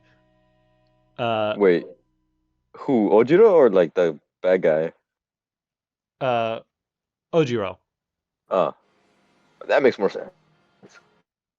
Do I notice anything on a 4? I'm not sure if it's about the same thing or. No, it's something different. Your anchor is a good idea. In fact, it will stop most of the shots, and most likely the sniper will have to reposition. It did go through 2 walls and Ojiro and embed itself. It went through 2 walls, Ojiro twice before stopping. I have confidence in my anchors. Yeah, Only confidence in 2 your walls. anchors. I need you to also consider the walls are also up. Like, if they could shoot through walls, this might also be a problem. Right. But Riku, you went first. Yukio, you're up next. That guy, this fucking Super Saiyan God, is he just like staring at us? You Does he see look like him he's walking preparing another forward system? slowly, menacingly. You see he's flanked on both sides. Oh my.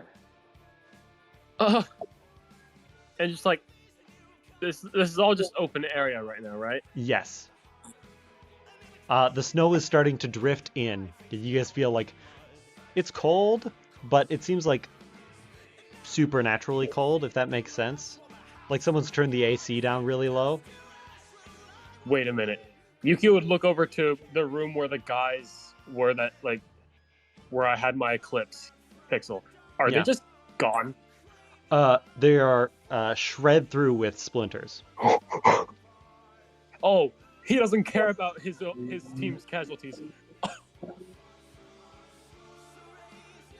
Yukio would look at Jason and gesture to to his gun, just like it's probably now or never, man. Damn it! I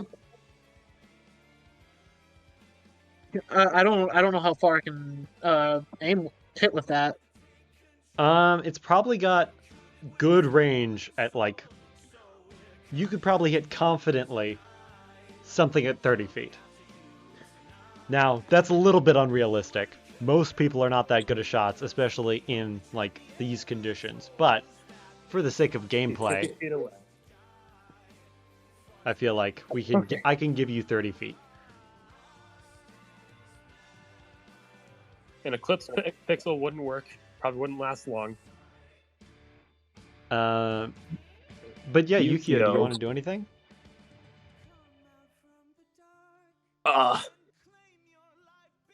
Okay. He is going. Fuck. Yukio would probably be like really fucking scared right now and try to make basically a wall. This guy has like explosions. So Yukio try to like basically like along this wall, try to make a bunch of pixels in random locations along it to like basically break most of the impact of it, like the next explosion he tries to make. You're gonna create a Yukio. I do want to check. You did draw a 70-foot line. Oh, the fuck! That's 70 feet. Shit. Or at least over here, Over there? where these guys will not get like the brunt of the next explosion. Yeah, I will even give you this. I will let you make the pixels like super bright, so he's not incentivized to look over, like bright in like a hard to look out way. Yeah, he would let them be in their natural like golden glowing form. All right. Roll control. You got it.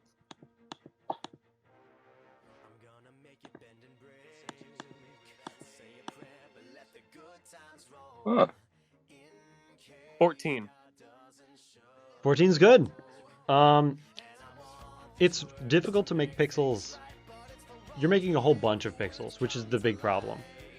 Or at if least you were making I'll them, try to make them as big as possible too. yeah, you're trying to make them as big as possible, and you're trying to create enough where you can sort of give your classmates good cover.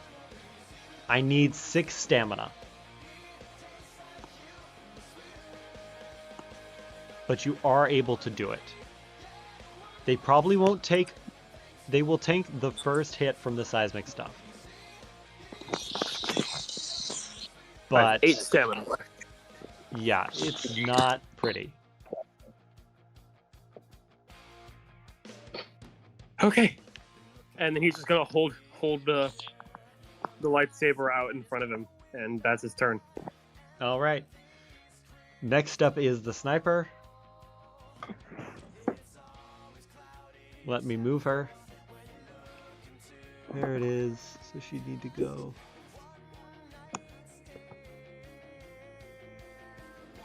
Lady Nagant, really? I was just thinking that, dude. Jason. Hey everyone. Yep. Do you think this is maybe a situation Yep. where we just run? I mean, it's just acting, so we don't really need to do that. Riku? There is a shot on Gonna you. punch you. Luckily, Oh, you God. do have a reinforced wall in front of you, getting in the way of the shot. So it does reduce the damage a bit. Who's getting shot? Jason. Oh, Once. Oh, Hold on one second. Are they? What am I doing? I'm getting shot. Yes. Again? No. There's a chance that... No, there's no chance it misses. However, you do get the advantage of some pretty sturdy cover.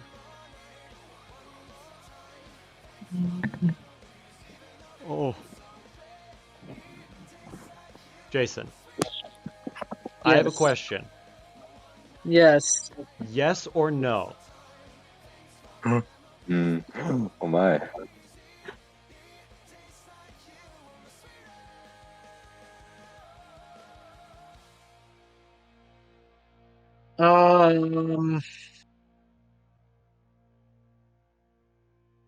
Yes. All right. Jason, you've been noticing this static in the back of your mind for a little bit now, ever since you came into USJ. It sort of digs into your ears and into like, it feels like it's almost like stretching your body out, like your fingers are farther away than they should be, and your reaction time is just a little bit slower than you'd like it to be. But in this moment, it's almost like you know where the bullet's going to be before it happens. Because as a bullet shreds through the corner of this building, let me signify where. Shreds through this corner to try and get to you. You manage to step out of the way, mostly. Now, this is where I will give you the actual it's like your body like quickly like almost like reactively steps out of the way before it's even fired. In an unnatural way, I will say. Upside, you get to roll a d20 for me. A D20.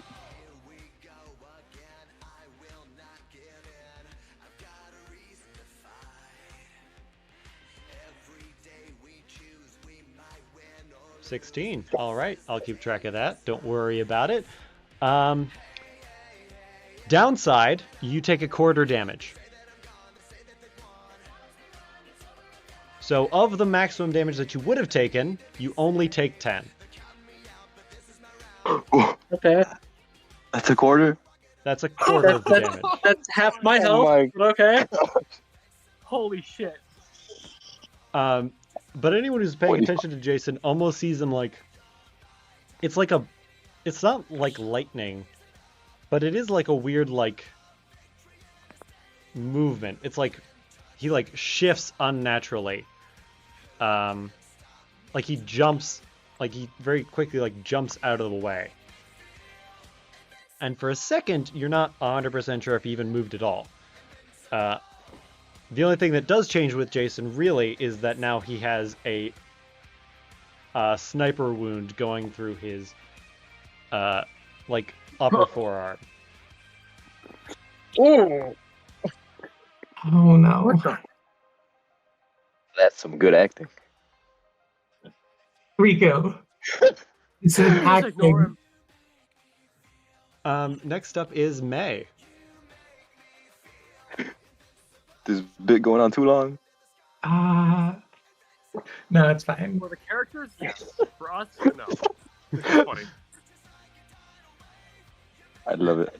I have no idea what to do. I kind of want to just like try and grab Ojiro and run. Like, That's an I don't option. think we can fight these guys, but I also don't know how we can outrun this sniper. Yeah, that's going to be the big thing. The sniper Probably seems to be not. able to keep their eye on you. Like, Jason was shot through a wall, which means the Yeah. sniper knows your location, which means running in the snowstorm might not Actually, be the that's not a best bad idea. Wouldn't it give us cover? No. I'll tell you right now, you Okay. are getting shot through walls and like through doors that no one would have any conceivable way to look through. And these sniper shots are coming out from the thick of the storm, hundreds of meters off. What do we even do about the sniper? We know a direction that they're coming from. We don't know how far they are away. I have an idea. I'm it's open based to off of- ideas. If it's based off of body temperatures, I could make it so that we're all extremely cold.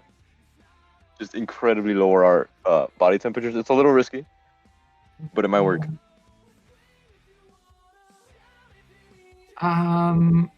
That's if it's body temperature. If it's just like a quirk, then out of luck. Now, Rico, could you make quirk a quirk check, like a quirk education check? Okay. A 3. Nope, nothing significant comes to your mind. Oh no. But you do realize that you could totally do that. It is a viable option for you. Yes, sir. But there would be two problems. Mhm. You know Alina runs hot. Like, you can feel her from here. Yeah. Tampering with her body temperature is going to be difficult. Not impossible, but more difficult. And you couldn't lower Ojiro's. Contrary idea. I could just heat up Alina to like 1,000,000 and big ass light, maybe block vision? Question mark. Also an option. But right now, May, it's your turn. Yeah, okay. So I think the only thing I can think to do is drag Ojiro behind the anchor, like get him as- more snugly against it. yeah. And then in like doing that, can I also use my Heart of Gold to try and help heal him? Yes. I also will provide a secondary option. If Yeah, you'd like it. I would love other options. I will let you use Tetsu to move Ojiro there and let him use your Heart of Gold feature. You'd still expend it, but he would use it, and you could use your action to do something else. Yeah, I can do that. So we'll just say Ojiro, because you guys share the same initiative. So if you just tell him, get Ojiro to the anchor, he can do that by himself. Okay. In that case,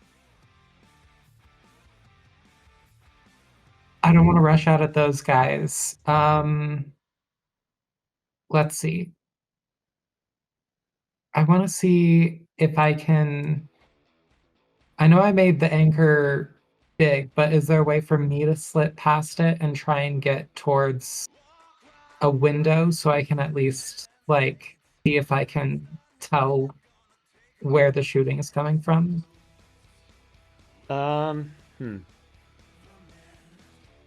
So I can actually give you a good, if you want to roll, because you're gonna have to roll perception or something along those lines anyways. If you want to roll perception or survival now. I'd love to roll survival. 10. All right. Good news. 10 is just what you need.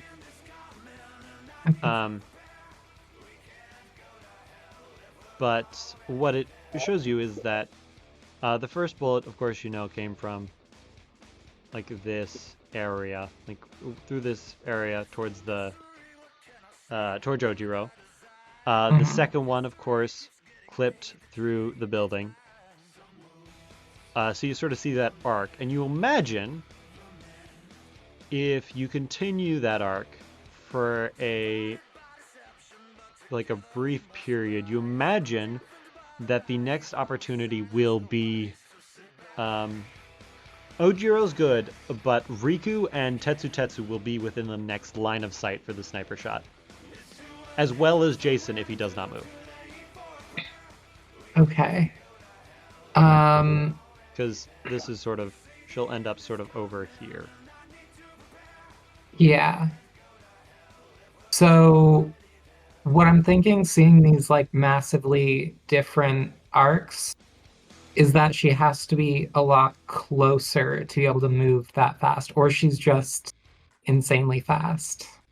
You get the sense, because you rolled a good survival, and you have some familiarity with these kind of weapons. You probably haven't ever used one, or you might have used one once, and then like the kickback was like, okay, that's the one shot I'm gonna do. But she's probably using like a heavy artillery rifle, probably not like a standard like, oh, a hunting rifle. No, this is like going through walls. You do know that she is close. The sound indicates to you that she's like, there's not a whole lot of echo. It's not giving a whole lot of bounce. Okay. Which means she's probably just skirting on the edge of your vision, which means she probably knows what she's doing. Got it. Then I think I have enough movement to sort of like get in here and then maybe duck down against the wall so I'm a smaller target. Yep, you could totally do that. I'm going to get rid of all these lines just because they're very cluttery. But we'll keep the line where she ends up. Alright. Maywint, now it's time for your allies. Tetsu moves Ojiro over and starts providing some fundamental first aid while also taking cover.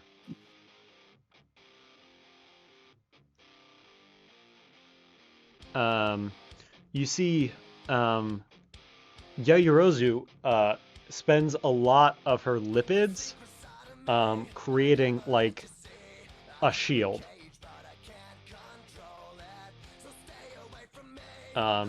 Which looks like it might not stop a bullet, but it will probably significantly negate it.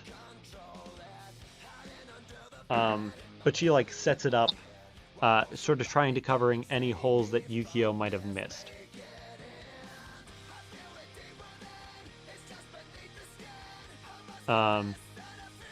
Alina is panicking.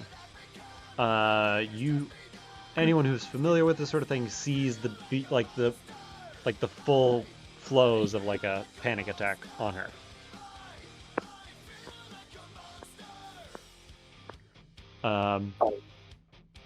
Six symptoms. Yeah. Here's the thing. She also was in Riku's camp that like these guys are going down way too easy. It's probably just a thing. and then the wall got blown open and she saw dead bodies. Well, can I tell her to like? Can I give her some breathing exercises? I mean, I am a doctor. You can, but she is not paying attention to anything right now. And Fuck. she is paying attention to one thing: the guy who blew open the hole. She's like trying to peer through the cracks in the pixels.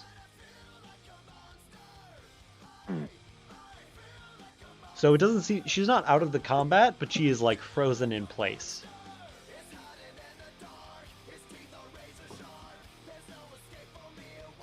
But yeah, things have gone poorly. Next up is... May just went, then your allies went. Okay, Jason, you're up next.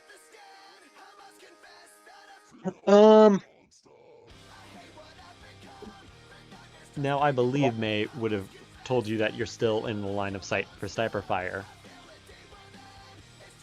Yeah. I'm going to...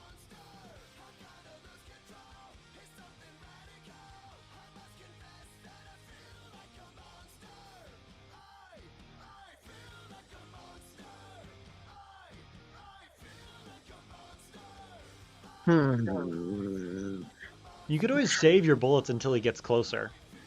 Yeah, I'm gonna have to. I'm trying to see where I may be able to move without breaking line of sight. If you moved into that doorway, like behind you, that gives you a little bit extra cover from the sniper. And if you like move fully into the room and then peek out to fire, you'll be able to shoot at him once he gets it within range without like, and then you'll step back in quickly. Okay. Yeah, that's what I'm gonna have to do. Yeah. Um,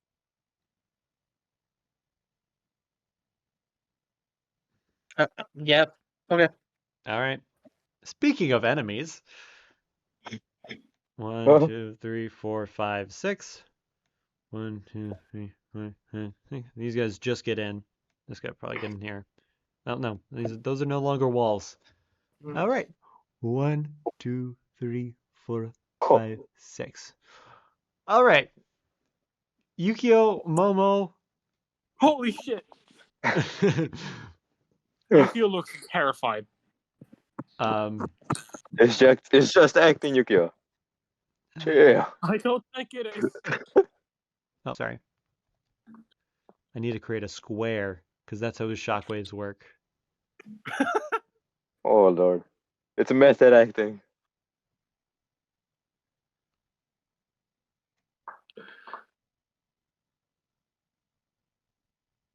Oh, That's Oh, a 5 by fuck. 5, right? No, that's a 6 by 5.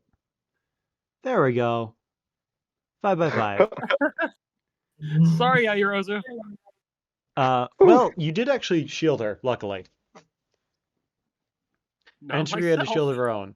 But I need. Well, are any of you guys flying? not right now. Okay. I need fortitudes from Yukio. Oh god. Okay. I'm so dead. You got this. You got this. I in case you haven't remembered, I have a power of 1. 7. 7 is also That's a crit, bro. a crit. That's a crit. Yeah, a crit. Yukio, you realize what's about to happen the second before it does. So luckily you're able to get your feet just off the ground. And when I say off the ground, I do not mean like, oh, I took a little jump. No, you get like, you like kick off the wall to get like an extra foot of vertical leap. As this shockwave rocks through the whole building. But Yukio and Yaoyorozu are the people caught in its epicenter. Unfortunately, it does destroy Yukio's wall pixel. However, it does save Yaoyorozu, who would have been knocked to almost out. Oh shit. Yukio would after jumping would take notice of the fact that it only worked, or from what he saw, only works low. Yeah. I will say it only works low because he slams his hands into the ground. Mm. He's sort of built Oh, like a gorilla, so he has like massive upper torso, and so he just leans down and slams. Jason, you do have the opportunity to peek out and shoot at him. he's literally Whitebeard. Please Yeah. no. So what would that be? Precision? It'd be precision. Shit.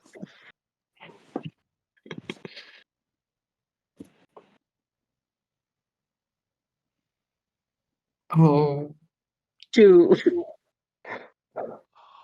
Now, Jason, do you want to play a game? Ah, I will let you hit Sure. him, and I will. So here's the pistol does 3d8.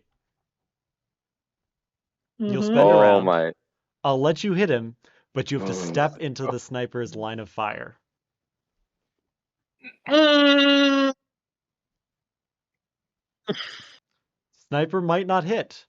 There are plenty of opportunities for one of your friends to come and save you, That's not too bad. but temporarily you will be exposed.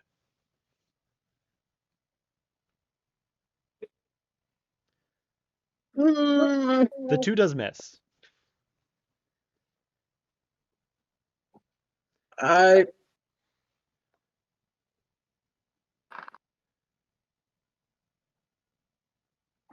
don't want to get shot again.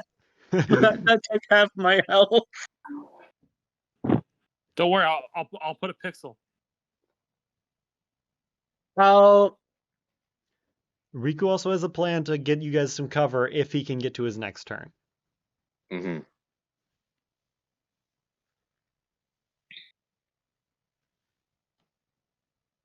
I don't want to get shot again.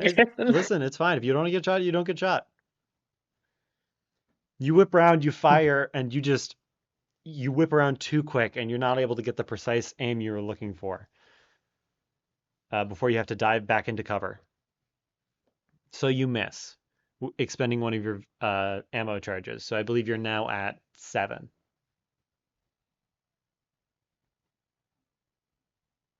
Okay. and I imagine that's the first we're hearing of the gun. Yes, so you guys hear another gunshot. Oh, Yukio, you heard a gunshot yesterday. This is not a big surprise for you. And your ears are sort of ringing from the first one and the second sniper shot that went off. So not a lot of people are like, the only people who really notice is Momo Yaoyorozu, and only because she was, first of all, spared from the blast. So she's not nearly as off balance as she would have been, and because she has a very high perception. She notices that Jason has a gun. And that Jason has fired it.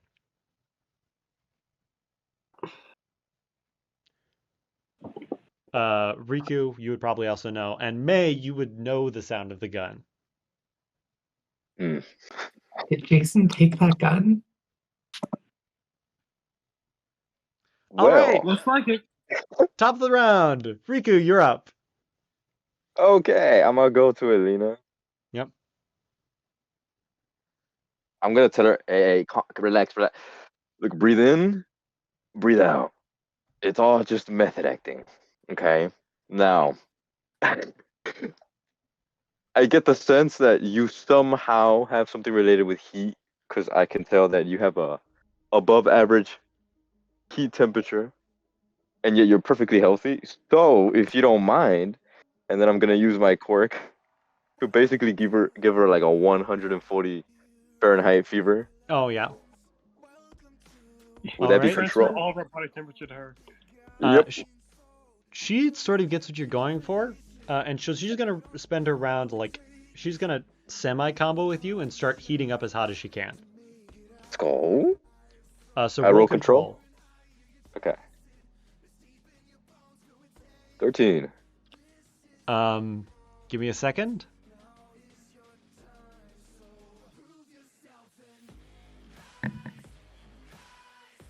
Yeah, no, you guys get hot, like real hot, like hot, hot, hot, hot, hot. The snow has stopped drifting in. Like Alina becomes so hot, she starts pushing snow back, like it melts before it can reach the ground. Momo and you and the guy who's like, this guy who was like taking some damage, like fled. He's leaving. He's gone. Because Alina gets hot.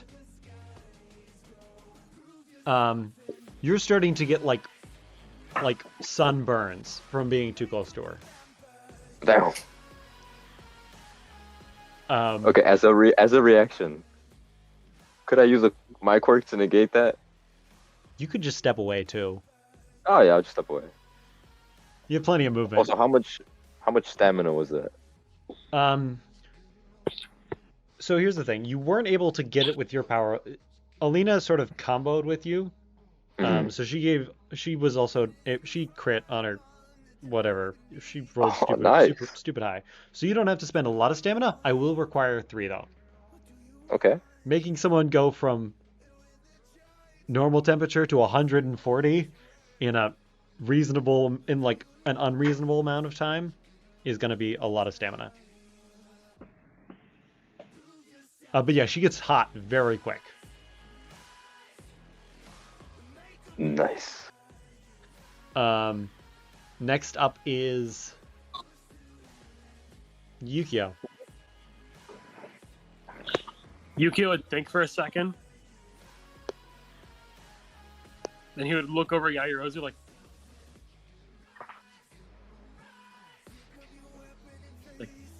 hey, do you think you have enough to make a flashbang? She'd nod at you. She's still sort of reeling. She took some damage, but she it takes her a second to realize what you're trying to say, and then she nods. Okay. So I have an idea. I want you to make one and then give it to me. Okay? All right. I mean, and then he would make an eclipse pixel. All Keep right. saying pixel Pickle. every time. But yeah, he would make one like above him, a bit behind him, so that the guy doesn't see it. All right, that's fair. Next up is, of course, the sniper. We've established where the sniper is going to be. The real question is if Riku's efforts were enough.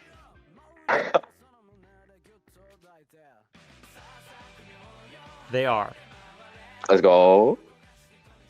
The sniper does not feel comfortable enough to take the shot. Mission success. For now. Alina's got to stay at a really high temperature, which means she's basically going to be spending stamina and making control checks every round from now on. Okay.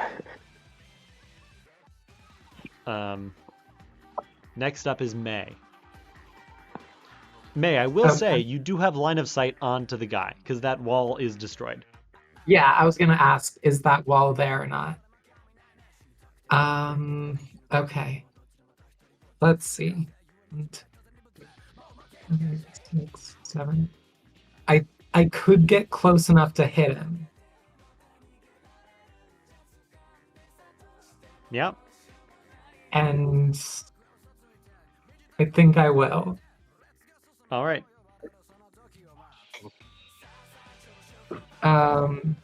Yeah, I'm just gonna run up.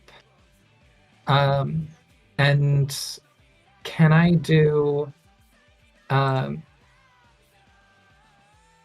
or do anything to your heart's content. You can punch okay, him, I'll you try can kick him. targeted strike. Targeted strike? I don't know if it'll actually stun him since he seems like Yeah. too big for that, but I'll try it. All right. Roll your attack.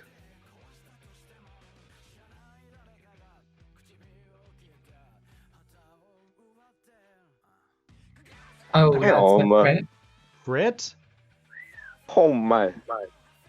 Yeah. Roll damage.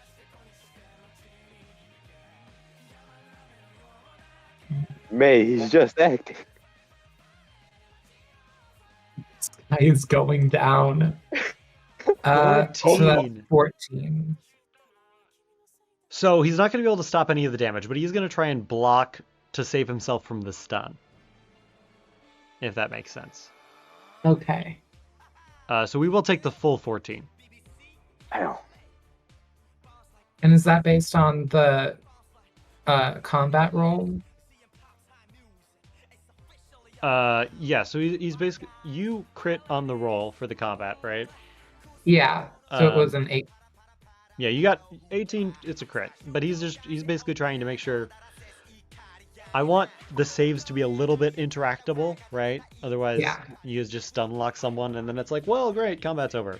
He won't be able to stop the stun, but he will be able to try... He won't be able to stop the damage, but he will try and stop the stun with a block. So does he take double damage? That's crit, right? Was the 14 already a crit? The 14 was before the crit. Oh, before you doubled it? Yeah, the 14 is just the base damage Just because I raw. roll 4, 4, 3, and then I add 3 for my power. That's good to know. So he takes 28? I guess so, yeah. Yep. So he does succeed against the stun. He rolled higher than your attack. Okay. However, he does take a good chunk of his hit points. It is not all of them.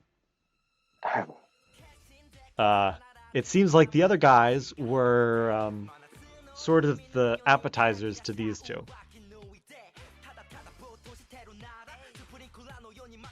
Your allies are going to go. Momo created a flashbang, and she hands it over to Yukio now. So Yukio, you can go anytime you feel pleased. Alright. Basically, Yukio's plan would just be like, wait, can I like act now? Yeah, you can act. Oh, so it's like she gave me her turn. Yeah, she created the flashbang. You created the eclipse pixel. Well, actually, you created the eclipse pixel is really the problem here. I can wait. Yeah, you're gonna need one more turn. Unfortunately. Oh, okay, yeah. I will let you. Well, no, that's not gonna matter. Okay, yep. But you do get the flashbang, Yukio. All right. So next up is May went, allies went. Now it's this guy. Oh, actually, no, it's Jason. Jason, you're out. Oh wait, Jason, before you go, Tetsu moves over to shield Riku from the heat because he knows he's a little bit more durable in that sense. Very nice. And Momo will step out of the explosion of heat. I love the song. I'm gonna peek out, try and shoot again. All right, make your precision roll.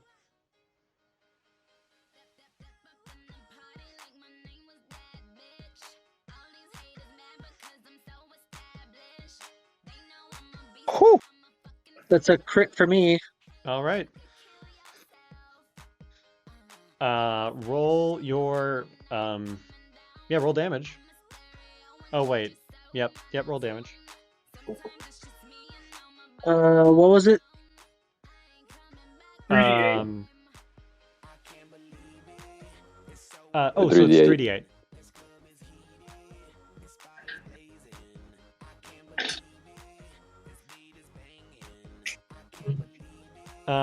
Actually, he has to do it before you roll. Sorry, Jason. I'm gonna ask for a reroll. But this might actually benefit you because of what he's doing. He's going to spend 5 stamina for reverb. And turn all your damage dice into d4s.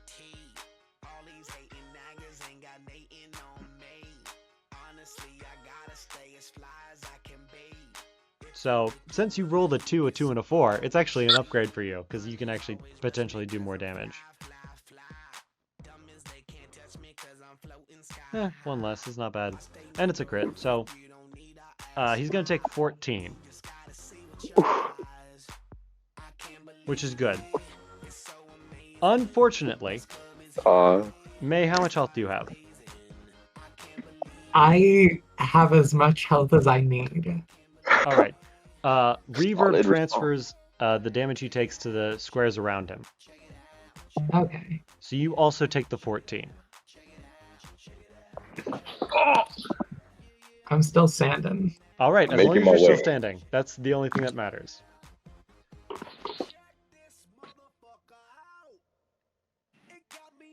Now it's their turn. Yukio.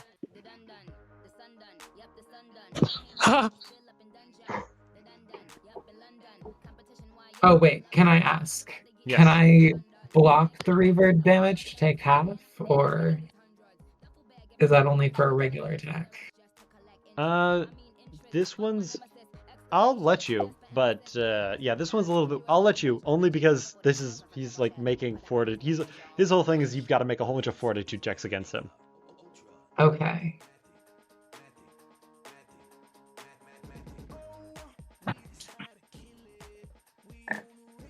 That's an 11 for fortitude. I'll let you take 10. 10. Okay. May, do you know what like the final level of attack thing is for like power? Flurry of blows, targeted strike. I don't think there's a fourth one. No, it is flurry of blows. My bad. Flurry of blows is the one that does damage, and then targeted strike is the stun one. You're right. Sorry. Yukio, you're getting targeted with flurry of blows. Well, it's not really a flurry of blows. It's just one blow. Immediately pixel barrier. Pixel barrier. That's a good instinct. Give me a second to add a modifier. No, it's real already there. low on stamina. You got this. You got this. Does a 22 hit? Of course it hits. All right. Just barely. Now, there are 2 effects to his attack. One is damage. The other is shockwave. May.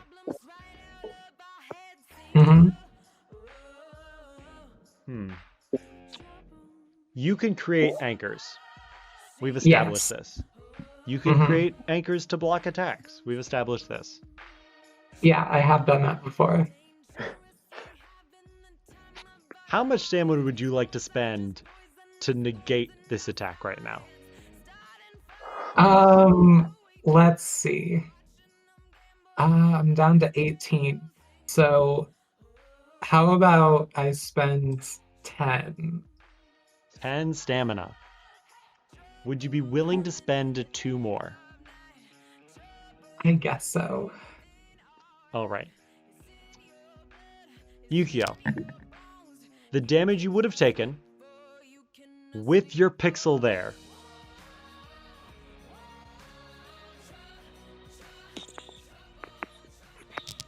Oh wait, I'm using my anchor to save Yukio? Yeah, well, he's attacking Yukio.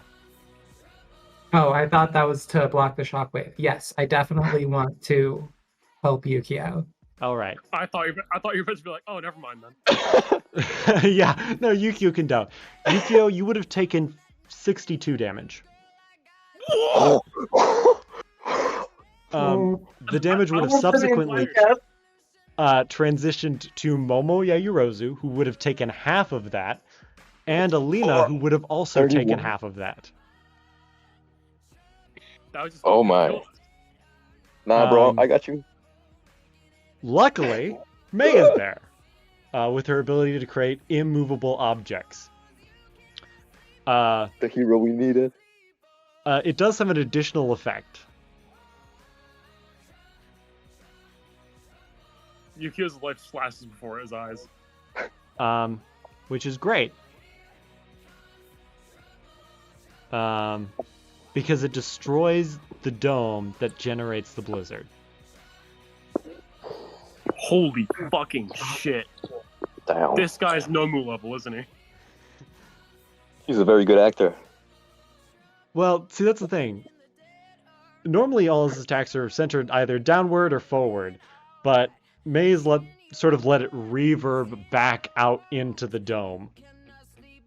And so, it is loud.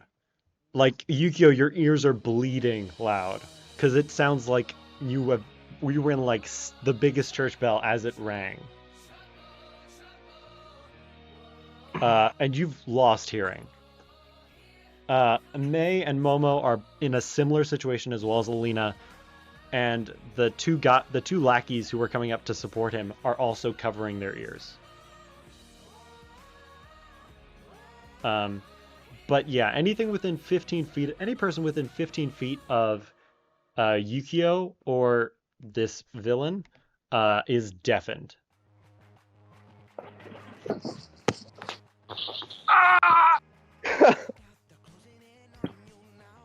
Yukio is just standing there, black jaw. I think you're overacting.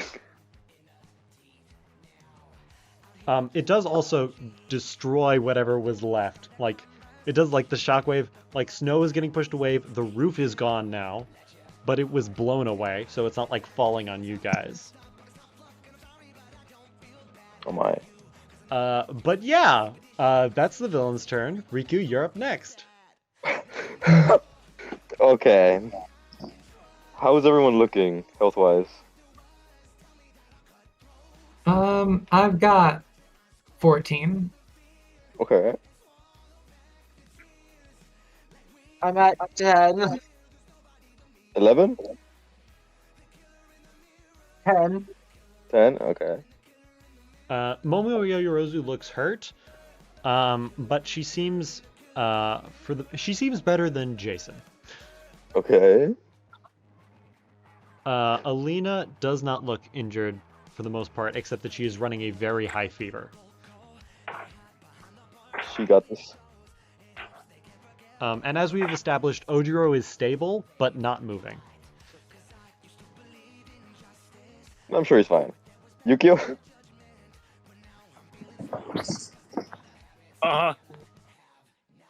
Currently undamaged. Oh. Would have probably just straight up died if that hit me.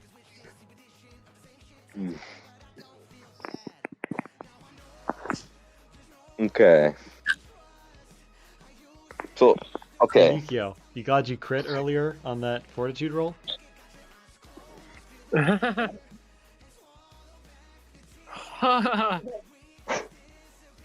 am out of my pay grade, bro.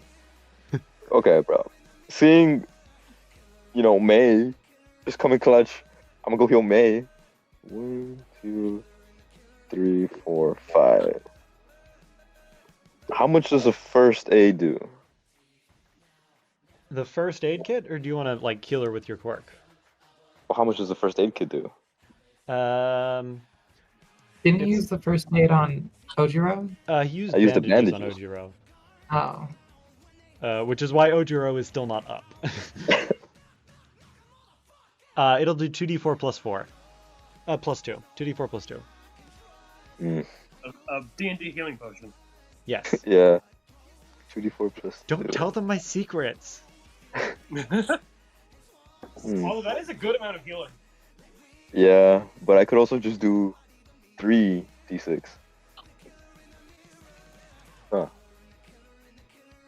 The real question is, do you want your stamina? Well, it's because I don't know what's coming after, you know? Yeah, this is wave 2. Yeah. Are you implying there's another wave? I'll use the first aid. All right. This guy has no move level. What the fuck? 2d4. Roll. You said +2? Yeah, 2d4 plus 2. Oh, that's pretty good. Oh, damn. 11. Oh no, it's already added in there. It's 9 Oh, total. it is? Never mind. Yeah. 9. Wow. How did I do that?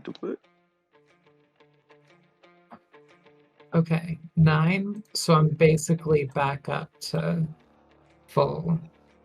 Okay, I still have 2 spaces, so I'm gonna. There you go. All right. Next up is Yukio. I know you have a plan with the flashbang and the eclipse pixel. Yeah, he is going.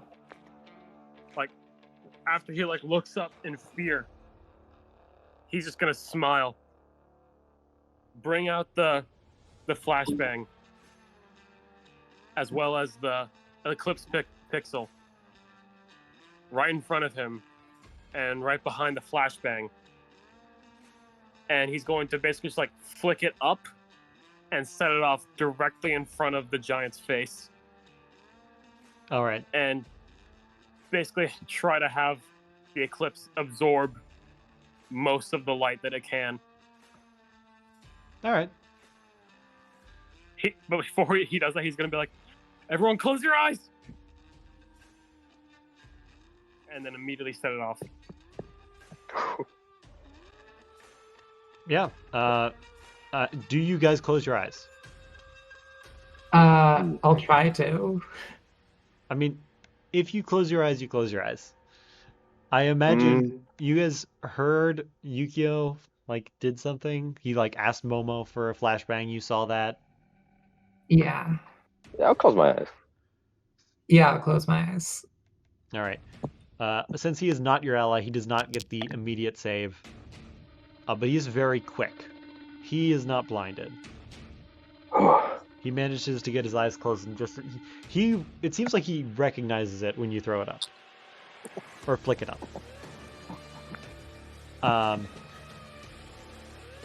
These two guys are just out of the fight. They're blind. They're deafened. They're not doing anything. Damn.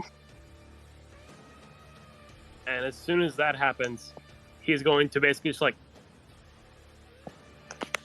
look up, see the guy that has his eyes closed currently, Oh and yeah. then immediately point his hand up like a finger gun right behind the pixel, and he's just gonna go bang and try to send it all out his beam right at the guy's head.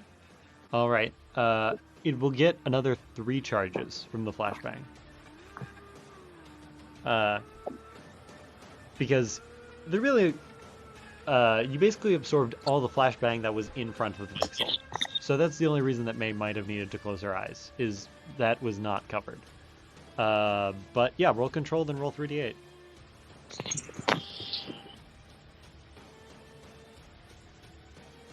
+2. 9 Oh. to hit.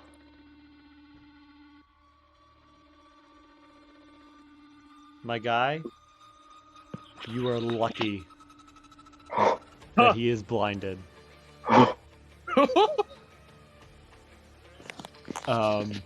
Yeah, roll damage. 14 damage. Where do you aim this? Where do you aim this? Like into his head? Yeah, right into his head. His eyes are closed. He's out. Oh no.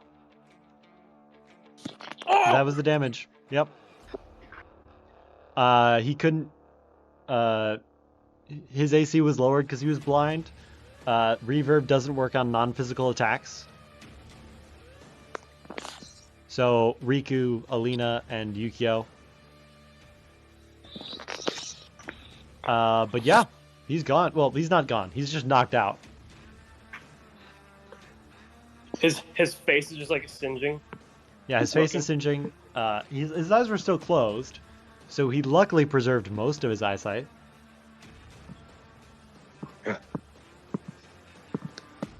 And you guys can now see the open snowfield. Except you briefly saw the sniper. Of course, now you can no longer.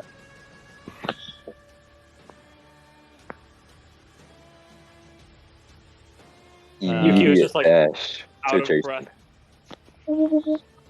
His hand's still up in the finger gun, just.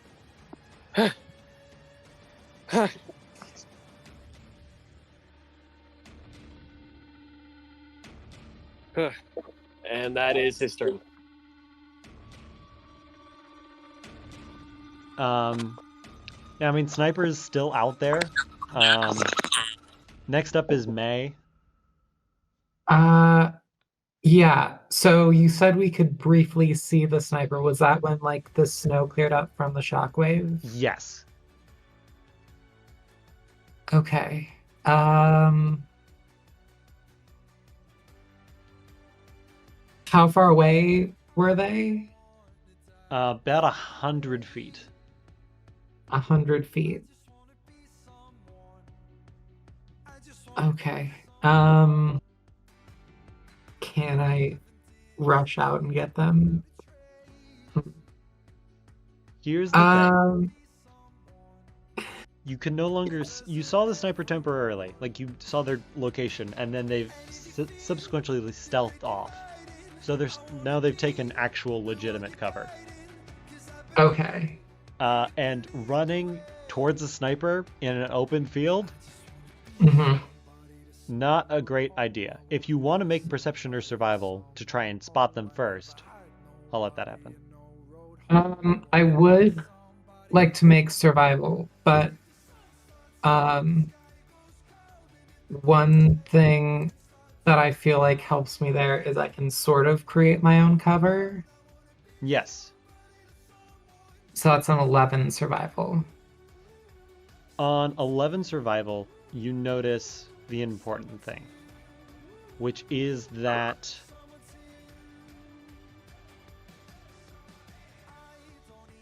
well, you know what's going to happen before it happens. You've been counting shots. You're like, okay, that's 1, that's 2, that's 3. Well, no, it was the 2 shots, right? This is the 3rd. Yukio, you knocked the guy out. Oh, fuck. Bye, everyone. No. This is more of a no witnesses sort of situation. No snitching, right? Oh, God. Because she uses half her stamina for her ability Headshot. Oh which my lets God. her instantly crit. And I'm deafened, so I can't even hear the gunshot to react. No, yeah, May and Yukio, you guys don't hear it, but May, you see the glint of a sniper rifle, like, scope. Before it happens. No. Unfortunately, the man who you knocked out, who is not called Live Fire, unfortunately that is the name of the sniper, and I misnamed the token. But Pulse Wave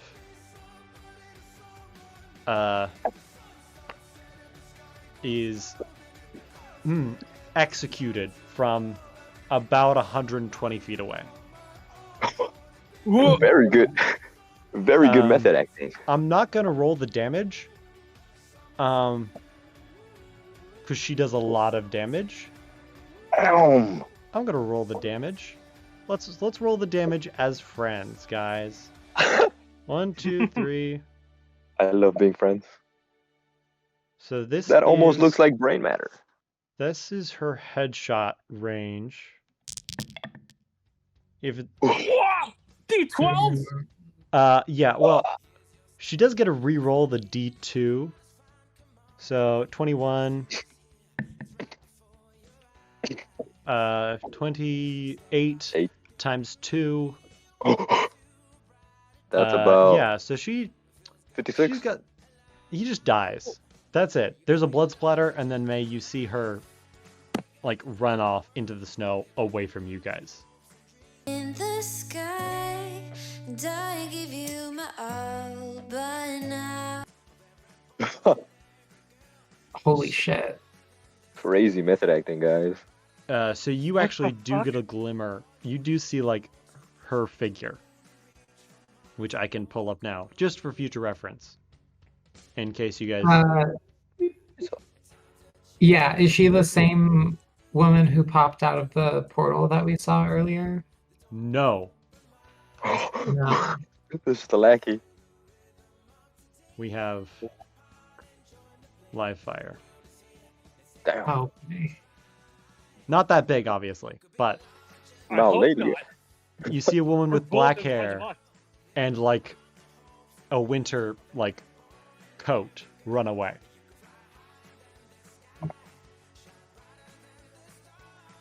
Pulse wave is dead. Ojiro has stopped bleeding out. He has also stopped moving. Alina has finally lost control of her temperature and is rapidly cooling down. Hmm. Riku, it's hard to maintain a temperature on her, so Yeah. her body sort of naturally corrects itself. Momo Yaoyorozu is gripping her stomach with exhaustion. Yukio, you almost died like 4 times. Yukio drops to his knees. His hand's still in the finger gun position. He forgot to like make it normal. Jason, you were shot again for the second time in a row. But something unnatural has occurred, and now it's weird. It rubs you the wrong way. You feel like you should be dead. And now round 3. Wait, can I go heal Jason real quick? Yes, you can go heal Jason. Because there is no round 3. Nice. If Jason, you come guys over. decide to sit here in this open dome, you can. Eventually, Mr. Madura will come to retrieve you. How many dead bodies are there? Because there's Pulse Wave and then the people How many- that Pulse Wave killed that were like lying around because we fought them. There are 3 dead bodies. You mean 3 people acting dead?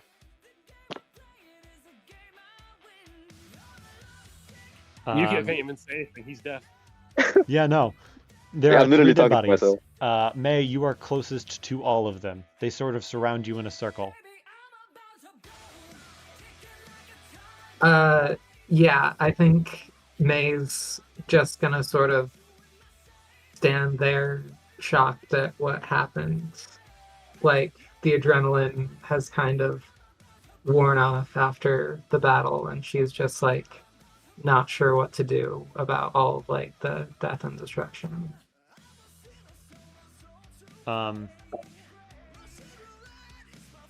You see Momo confers with like Ojiro, and like she like wakes him up a little bit, and then she like starts talking to him, and you hear him say, "I don't care about a gun," and then it's very quiet.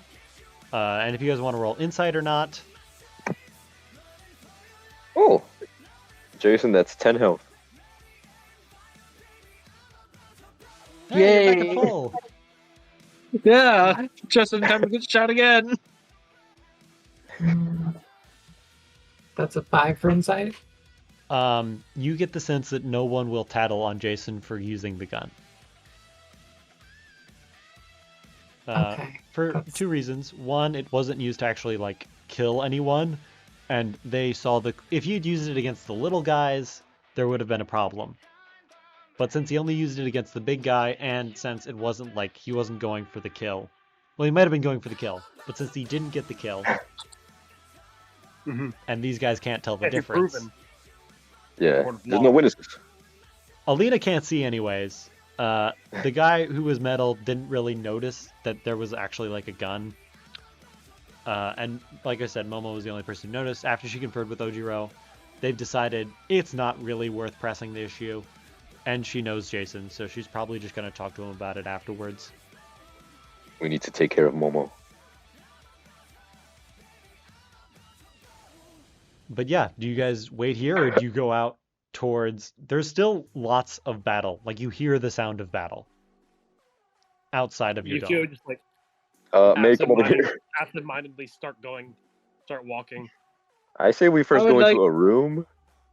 I would like to once again see if there's any ammunition I can collect. Guys, No, stop it. Although you do find bullets for like Yukio, the rifle as it's killed people.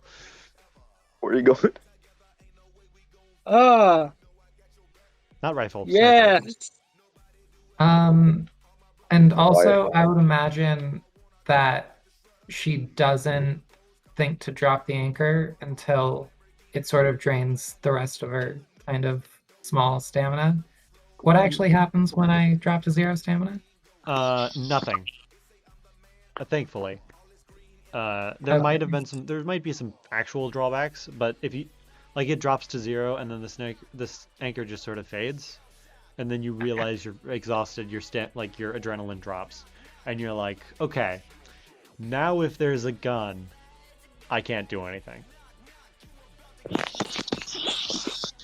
Like if they come back, I can't really do anything. Yeah. Yukio, you say you walk towards like the sound of fighting? Jesus. He's just like slowly walking. Do you get out of the dome? That's the real question. He would like get to the very edge of the dome. Do you think he peeks out? Because this is important. Yeah, he would. It's not any threat to you. USJ is not USJ anymore. Your dome was destroyed mechanically. The storm area is reduced to rubble. The landside area is covered in a thick ice and fog. The fire area is still burning. Who knows if that's good or bad? The ruins area, the unstable buildings and such, there is a fissure that runs through that area and deep into the earth. The flood area remains mostly the same. You imagine any water displaced has remained the same. There are craters, like, in the walls around it. You, of course, are in the blizzard. In the windstorm, everything appears fine, although it does seem like a fire has started. Would I see anything in the main area? Oh, we'll get there. We got a little more bit to go. Collapse. It seems like has completely collapsed, and people are like trying to pull themselves out of it. Earthquake. You see the shape of Hanako. Well, you don't really see the shape of Hanako. You see these massive green vines and thorny tendrils wrap around almost the entirety of the area. Whoa. At the entrance, you see most of the class. In fact, you'd probably say about 60% of them are still at the entrance. And then we get to the center. It is, let me break down the teams, Todoroki, Bakugo, Deku, or Midoriya, Kuwahara, and Mazda, Vlad, who seems to be very injured, Aizawa, or Eraserhead, and then All Might, who has finally arrived on the scene, and all of them are fighting two Nomus, and the swap person, and the person who can, not the teleportation person, and the guy with the hand for the face, and, of course, additionally, the girl in the red and black dress. Yukio would like turn around and be like, guys, there's a big fight going on there. over in the center. All Mike's here. Whoa, that's some good acting. Yukio, the dome is far off. You turn back to yell to your compatriots. You see that if anyone has followed him, you have followed him. But you are maybe hundreds of feet from the building you previously stood in. He would like realize that it's like, I've been walking a while. No, yeah. Shell shock will do that to you. He didn't even notice. Yeah, it seems like Kuwahara and it seems like a lot of them are fighting. Of course, we don't see the disintegration quirk from this point. You see the Nomus are basically built to fight All Might. For every hit he lands, it seems like they either negate it or rub it off. It seems like, well, All Might is fighting one of the Nomus. The other Nomu is being pinned down by Mr. Madura, who has removed his gloves and trench coat and is now basically wearing like, I guess like a t-shirt and like shorts. And who is like, he's barefoot, he's basically like, he's touched the Nomu, and Aizawa is looking at the Nomu. And of course you remember Mazda's quirk, which is whatever he touches is paralyzed. His skin like paralyzes stuff. And it seems like Aizawa is negating the Nomu's quirks. So they've basically pinned a Nomu, but it doesn't seem like either of them can help. And then various students are trying to help All Might, including Kuwahara. How far away is this? Another 100 feet. Yukio would start walking towards it I understand. and make, or at least try to make one more eclipse pixel. Yep. He's like, I can help. I can help. Let's keep As- repeating that at each step. Yeah. You get close. You get within maybe 50 feet before the battle turns. The woman in the red and black dress has a quirk that allows her to swap the positions of any two things. Oh. Anytime it seems like All Might is about to get the upper hand, he switches and almost decimates one of his allies. There are moments where Vlad and Aizawa switch places, and Aizawa is no longer looking at the Nomu, where Madura is placed in front of one of the Nomu's powerful blows. They scrape by, but it is on the ropes. When you get to 50 feet away, All Might truly takes control of the fight and starts laying into one of the Nomus. 50 hits, 1,000 hits, 50,000 hits. And eventually, the Nomu is knocked out of USJ and blown into the sky. And Aizawa and Madura have successfully captured their own Nomu with the help of Vlad. It seems as though the League of Villains are forcing themselves into retreat. But before they get anywhere, you hear the static grow. It fills your mind. Everyone, no matter where you are, immediately become aware of how unaware you are. This quirk is messing with the electrical signals that your nerves send to your brain. You don't feel anything. You don't see anything. Your whole world becomes filled with a thick TV static. Your mind seems far off, and every thought you have comes 10 seconds too late. And then Quick it question. fades. Oh wait, what was your question, Riku? I was just gonna say if I could like negate it, but never mind. It fades as quickly as it onsets, really. It's there, and then it's gone, and then Yukio, the League of Villains, is gone. Or at least these big players. Including the Nomu. That was still there. The one that All Might knocked out could be anywhere, but USJ is over. You guys won. Yukio's last action would be like to release all the light that he stored into like a beam toward like upwards as like a flare Hey, that works. Yeah, as I said earlier, the teachers are quickly go to recollect. You didn't see Clean Knight in the fight. Oh, But something seems to be happening. There's movement, everything seems wrong. Like I said, there's destruction in a lot of places. Eventually, Yukio, you are retrieved first, but eventually everyone within the Blizzard Zone is retrieved. No one comments on the dead bodies, but the villains are captured.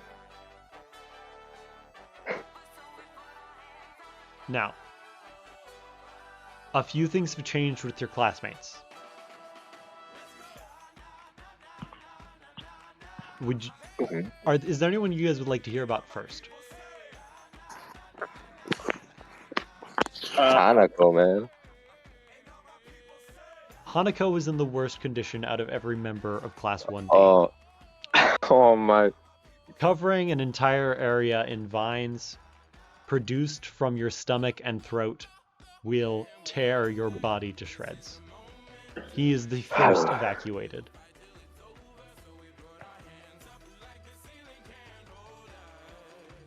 Who wants to go next? Who do you guys want to hear about? That was Suzume. Suzume. She emerges from the storm area, completely unharmed. Oh wow. Oh. The same cannot be said for Tokoyami, Oh. who is also in the storm area.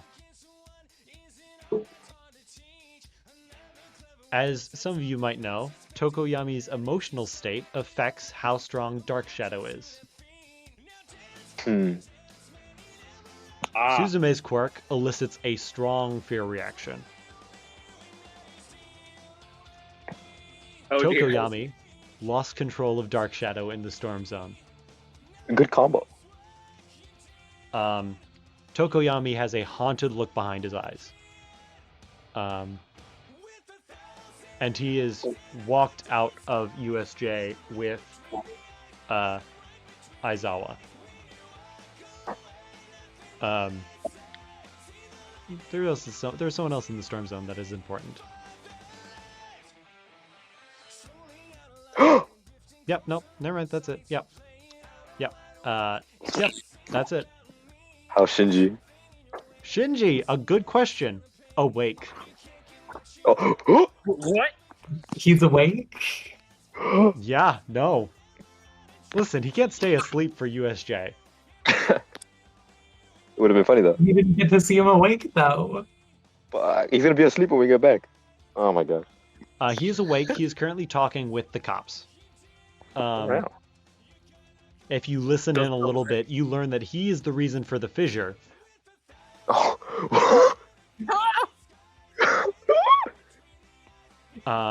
Holy fuck! Additionally, since they were also in the area, Octogi and Mineta have become pals. Oh no. Oh no! Oh, Shit. No. And it was Octogi who woke up Shinji by having him drink coffee. It was that easy. You guys didn't do anything. Does Shinji have like an English accent or something?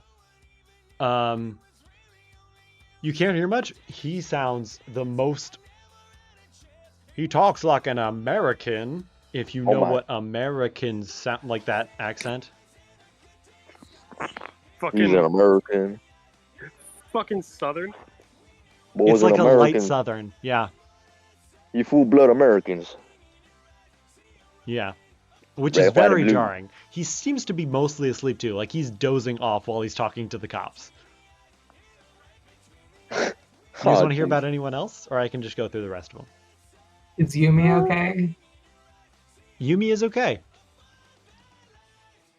She has a similar haunted look behind her eyes, similar to Tokoyami.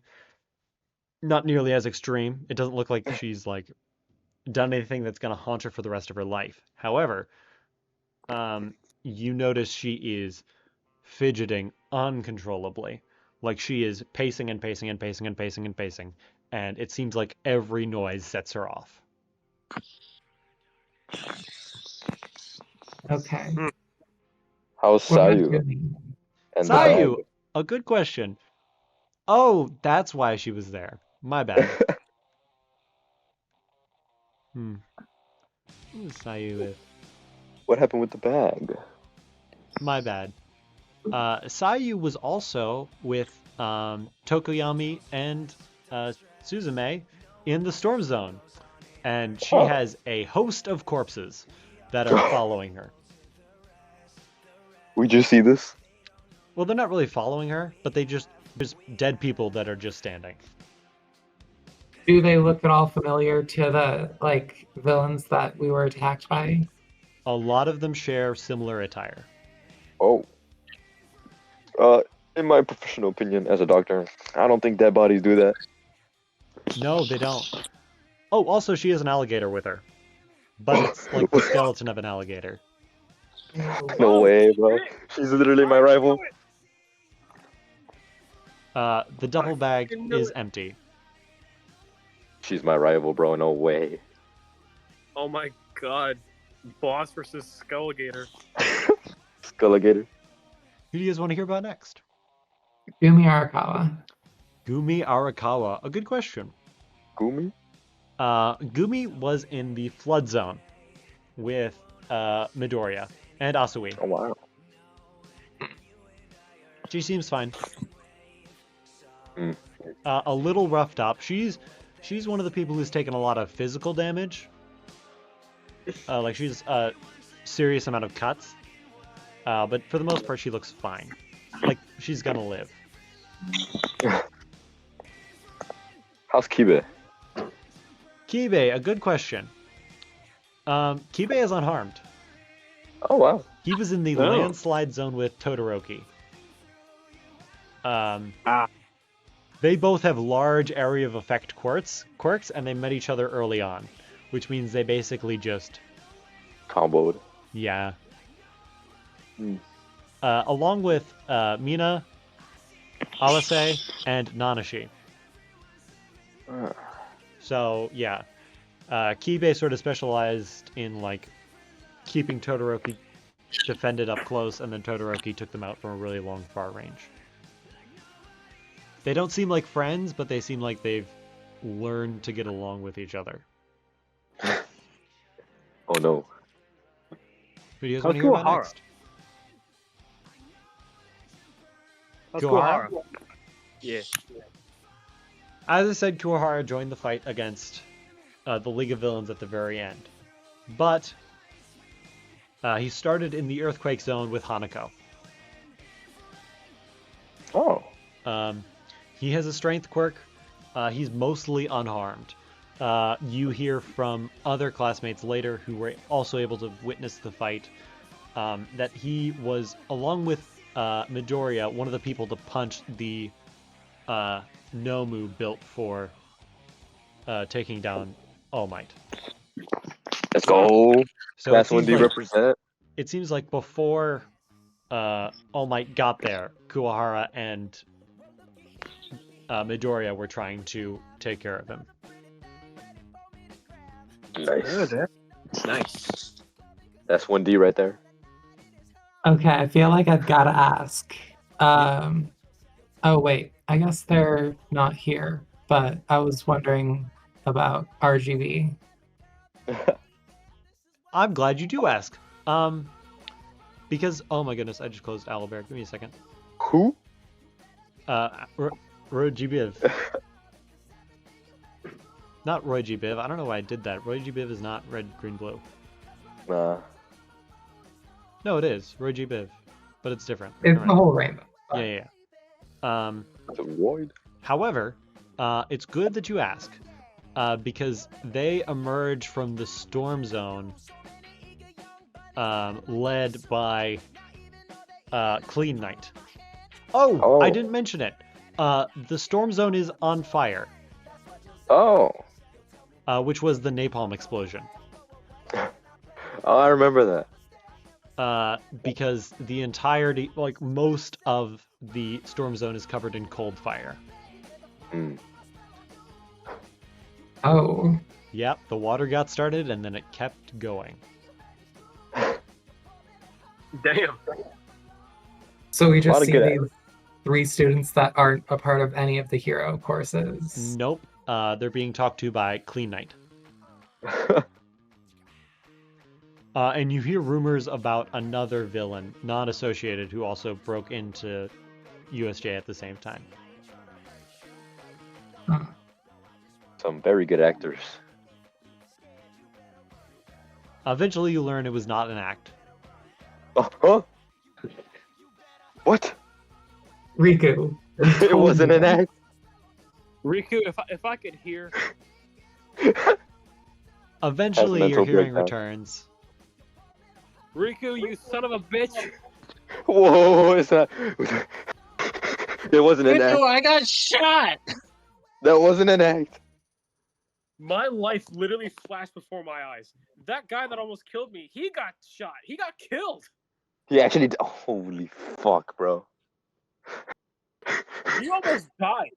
All of us. It's okay, though. Oh, I misspoke. Sayu comes out of the fire zone, not the storm zone. Okay. I knew I had overstacked wasn't it it. somehow. I was like, what? That wasn't an act, guys. Riku, is there something actually wrong with you right now? I thought it was act. Wasn't I supposed to be acting? I thought we were here for a field lesson. Were you coping? There's literally a dead guy right there. I mean, I thought it was just acting. All Might showed up and punched the guy into orbit. Yeah, but I mean, we didn't see him die, so it's just acting. Riku, this was real. Holy shit, bro. I need to think about this, guys. I need a moment. All right, do you guys want to ask about anybody else? Oh, how's Ida? Ida is one of the people who got a little bit roughed up. Mostly because she does not have a highly offensive quirk. So, likely, she is similar to Momoya Yorozu, in which it's like, okay, she might have been able to handle herself because if there was a better group with her, but if she was alone, she seems like she was more alone than you guys. How's Haru? How's Tetsuya? Oh, yeah. We'll do Haru then Tetsuya. Haru seems fine, but you quickly learn that there are large gaps in her memory. Oh. Onset dementia. Because she turns her memory into movie film that she can manipulate. She had to turn a lot of memories into a lot of movie film, and she doesn't really get them back. Oh, wow. Journalists are going to have a lot of fun with this. With her.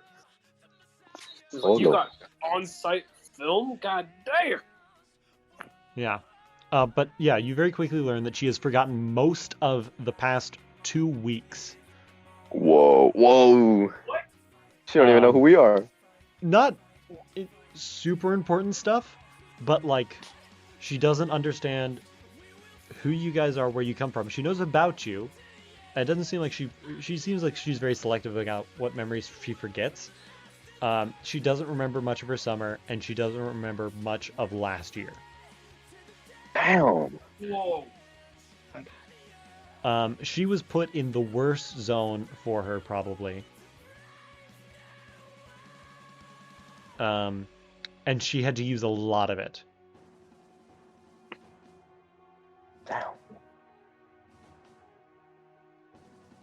Damn. Because she was put up against a lot of fire quirks. And so she was basically forced to burn through a lot of memories. Oh, so it was like physical film? Yeah, she turns her mind into she turns her memories into physical film that she has to use to attack people. But film is sturdy. It's not super sturdy. So to get like anything done with it, she has to use like minutes of her life. Imagine what she could do with like her entire life, just like fucking destroy someone. Yeah, if she wants to forget all that, really. Yeah. And then you said Kuwahara? Yeah. Well, no, not Kuwahara. Tetsuya. Tetsuya. See, I always get them switched. Tetsuya. Swift. Was in the fire zone with Oh. Ibarra and Sayu. As you know, his quirk is fire breathing. It is Oh, hard to right. tell if anything changed in that zone because of him. But he seems, for the most part, unharmed. Are we forgetting anyone from our class? I feel like we've gotten Yeah, I think that's most- everybody. You've gotten the big ones. Akti, Yumi, Hanako, Aida, Gumi, Sayu, Kenta, who is not here. Mhm. Kuwahara, Suji, Haranishi, Tetsuya, Kibe. You've got them all. Nice.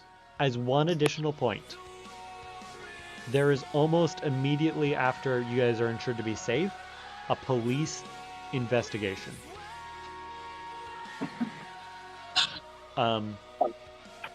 Good news, Class 1D, aside from Hanako and a few exceptions, are the least injured out of all the classes. Hell yeah. Let's go. Repogging. I need to heal Hanako. Yeah, Hanako has been taken to a hospital, presumably. If you get a closer inspection to like the area where he was, you may not have known like exactly what Ibarra's quirk looks like, but she's got a pretty good quirk with some pretty good range and control. These are massive, like think Jack and the Beanstalk sprouts. Oh my. Oh my god, he has raw power. Maybe not Yeah, Jack yeah. and the Beanstalk size, but like they're about as thick as a football. These vines. And there's a lot of them. Like I said, it covers Damn. the whole earthquake zone. And it seems at some point Hanako tried to stabilize the entire zone, like by growing roots into the ground.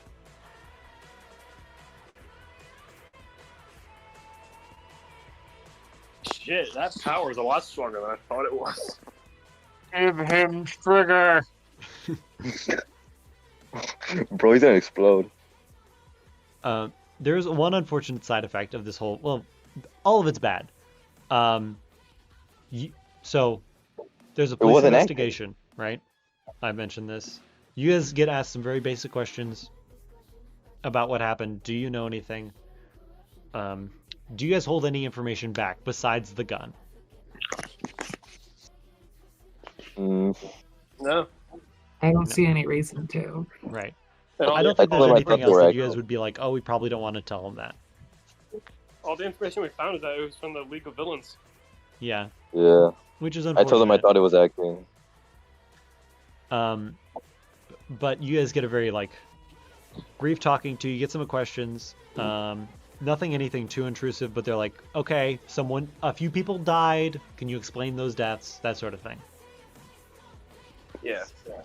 Um, Luckily, a lot of us directly witnessed a lot of the deaths in our area, so. yeah, you guys are held for maybe an hour for questioning. If you're seen physically fit to be okay. Like, Ojiro is taken almost immediately to leave. But you guys are basically held for an hour to make sure that you guys are like, to get an on-scene account, that sort of thing. Here's the thing. Nearly every other student in every other in the other classes is there for 30 minutes for the interrogation point. Oh. And you guys are let go 2 hours earlier than the rest of Class 1D,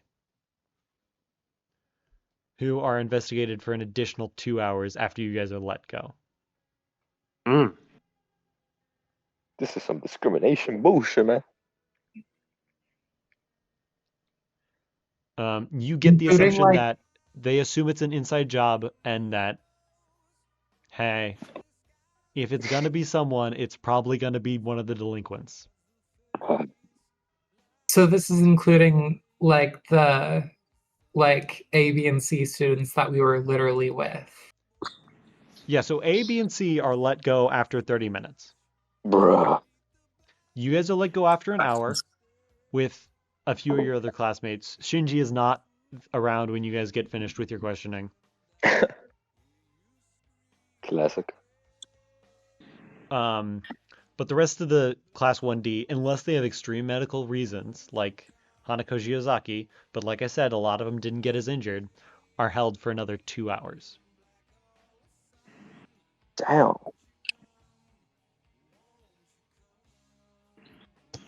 Fuck. Society. Are the other classes still there? Villains aren't made. A Wait, few villains of them aren't stick bored. around for a They're little made. bit to like chat and talk and make sure their friends are not gonna like have a panic attack and die. Momo Yayorozu, Kendo, I guess Monoma would stay. That feels wrong to say. Oh, Monoma. Yayorozu stays? Yayorozu Yeah, stays. I wanted to talk to Momo, just because we were like together in the fight. Yeah. Same. Yeah, sure, why not? I'll go. Before we get to that, there's one other person who's waiting, and it's Mineta is waiting for Octogi to get done getting interrogated. His bro. I don't even know who this guy is. Oh my gosh. Is this our first meeting, Mineta? Yeah. And he's waiting for one of you guys to get out of an interrogation that runs 2 hours longer than it should. No, sir. Ignore. At first, you could be like, Bring "Oh, the gun Octogi, back oh, out. Strike now. He's defenseless. It's tempting, bro. It's so tempting. Yes. But we're outside a cop station. No, you guys are still in USJ. Oh. The cops one would came know. to you guys. No one would know. Oh no, there's a secret villain. He was hiding. No Oh, one there's would another know. villain with a gun." Oh, no. I had to tackle him, but then he teleported away. But you guys go to talk I to wrestled the gun from him. Momo. Yeah. Yep. You get over. She's still waiting. It doesn't seem like she's waiting for any particular reason except to make sure that the rest of Class 1D is okay. As we've Okay. established, she's one of the few people who's still on good terms with Class 1D. She looks exhausted. She looks thin, even by her standards. Jason, her quirk lets her spend like lipids, so this makes sense. But to other people who might not understand her quirk completely, it looks like she is like survived starvation. As soon as like Yukio sees her, he'd be like, "Hey, what's up, Yayorozu? Thanks for the assist back there." I'm sorry I couldn't do more. Oh, you did plenty, trust me. You look thin. My quirk really tears down on my you see, she is exhausted beyond belief. She mumbles something about lipids. Her quirk makes her hungry. She's tired. He hears the word "hungry." He goes, "Oh," reaches for his lunch bag. Oh yeah. Have this. You guys, Yukio, you hand over your lunch, right? Yep. Um, I never ate mine. yeah, that's fair. I mean, none of you guys really got the chance to eat it. Yeah. If you guys had eaten it, they do provide some buffs. Oh, Go ahead. The energy drink restores 1d12 stamina. Ooh. The trail mix restores 1d12 health with a reroll, I should specify. The energy my. drink and so if you roll a 1, you do also get the chance to reroll. I keep the energy drink. Yeah. If you spend 3 actions eating the apple, you get to shake off 1 condition. Oh. Because an apple a day keeps the doctor away. You're welcome. My weakness. Yayorozu. Do you know if the tail kid made it out okay? I know he was taken to the hospital with one of the kids from your class. Okay. I don't know much else. I think he'll survive. Your friend did a great job of patching him up. I really can't be thankful enough. Well, there is one way. Don't snitch. If I'm being honest, the thought did originally cross my mind. We're not supposed to have guns, especially not in school. But after I conferred with Ojiro before he was taken, I told him how you guys had, saved his life. Mm. And he pointed out that it probably doesn't matter as long as, one, I know it's being held in someone's responsible hands, Jason, and that you guys are using it for the right cause. I don't plan on snitching as long as nobody gets hurt. And as long as you guys aren't being reckless. I do want to point out though, Jason, why did you bring a gun on the field trip? I mean, it's good that you brought it, but we didn't know something like this was going to happen. Yeah. It was for we were going to a survival zone, and if it was going to be something like sort of like a villain, either like a villain attack or something, he could just have something as a weapon. He doesn't have anything else. He he didn't necessarily have to have it loaded, but he also just doesn't like not having something there in case he needs it. And I imagine you guys are still a little shaken up from yesterday as well. Yeah. I trust It's like- Jason. You kept the gun that like shot you. Baller. That's metal as hell. Yeah. I still can't believe it wasn't acting. What the fuck? Yeah, Well, I just got shot again, so that means I need to go claim my next prize. Huh? What? Oh, One the second. rifle?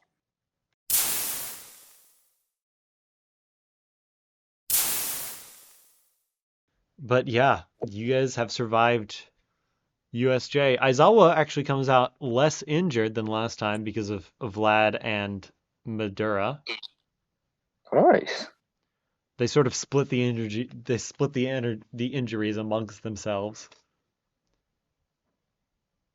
Nice, nice. You would have also learned, well, perhaps Yukio, you might have noticed it, but Eraserhead and Madura fight very, very similarly. And at first you're like, oh my goodness, they were trained together, right? Or like something along those lines. And then you're like, Madura's kind of old. Yeah. Like he looks young, but he's kind of old. And then you're like, I wonder who Aizawa, like Eraserhead, studied under. And then you're like, you know who's about that age? Like if you do the timeline. Then if you connect the dots in a certain way, maybe Madura was the person that Aizawa interned under. If you like connect the dots like that. But it's like, yeah, it's crazy. Not possible. Not our teacher. No. Riku, I'm so glad you caught on to the thermal vision. Like that's her thing. Quirk is thermal vision, so she gets wall hacks. Oh wait, that was a quirk? Yeah, that was her quirk. She just got to see through walls. Oh, I thought it was like a machine or something. I'm gonna be Nope. so real. Oh my gosh. If you guys want to roll general education, because you might be able to tell the interviewer something. Yes, sir. 2. 7. And I. Nope, 5. You knew they were mercenaries. That's pretty simple. I don't know if you guys also told them that. I know you guys it might have slipped your mind, but these guys were not actually members of the League of Villains. They were hired killers. Yeah. Some patient Additionally, of mine. they all were these group of mercenaries seem to all be from a similar like company, like a mercenary company. And the guy with the giant shockwave quirk was Russian. Oh. Or he had a Russian Russian. accent.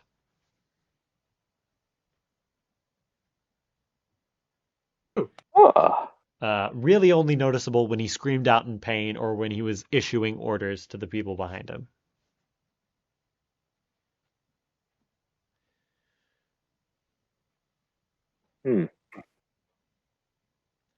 I don't know if you tell all that information to the police or not. They'll probably find it out some other way. But yeah, that's USJ, guys. Congratulations. Pretty good. A lot of you guys get calls. But we almost died. Your parents, for the most part, are responsible. May gets a call. Yukio gets a call. In Yukio's case, the call is very brief. It seems like they're worried, but they're like, I don't want to say worried but not worried. It's like they're worried, but they ask weird questions. At first, Yukio gets like really excited for the call, and then it's just like basically like a business call essentially. Yeah, it's like, did you do this? Did you do this? When you talked to the cops, did you ask for a lawyer? Like that sort of thing. Like weird, like asking for a lawyer is not really a weird question, but some of the questions are like, did you tell them about this or about this? And you're like, this would have nothing to do with what just happened, right? Yeah. So it seems like your parents are concerned, just not about USJ, which is weird. Concerned about me spilling any beans. Maybe. Jason, you do not get a call, but you do get a long text. Which basically boils down to, hope you're okay. You met with Yayorozu. I'm glad to know that you were brave. Like a series of compliments, and then basically, don't mess it up again.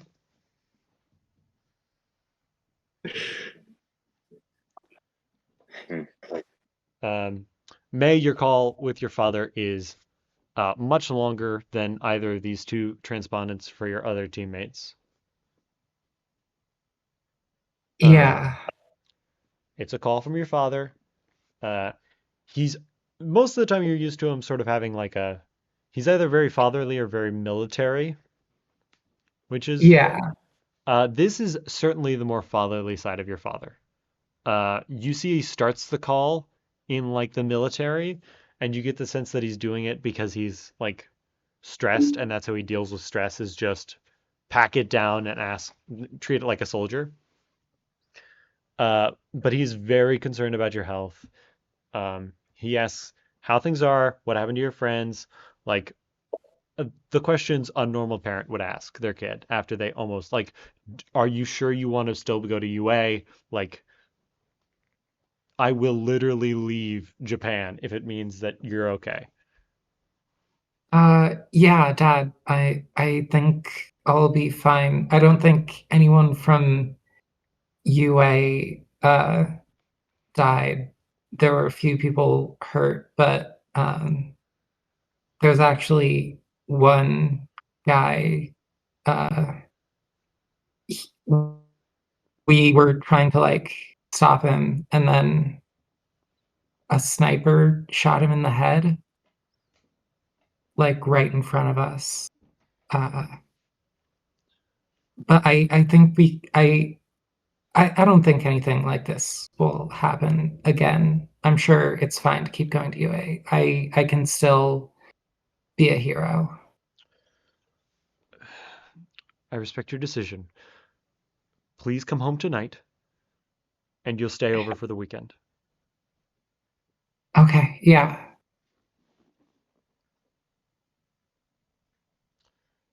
Riku, Hmm. do you call anyone? What? No one called me.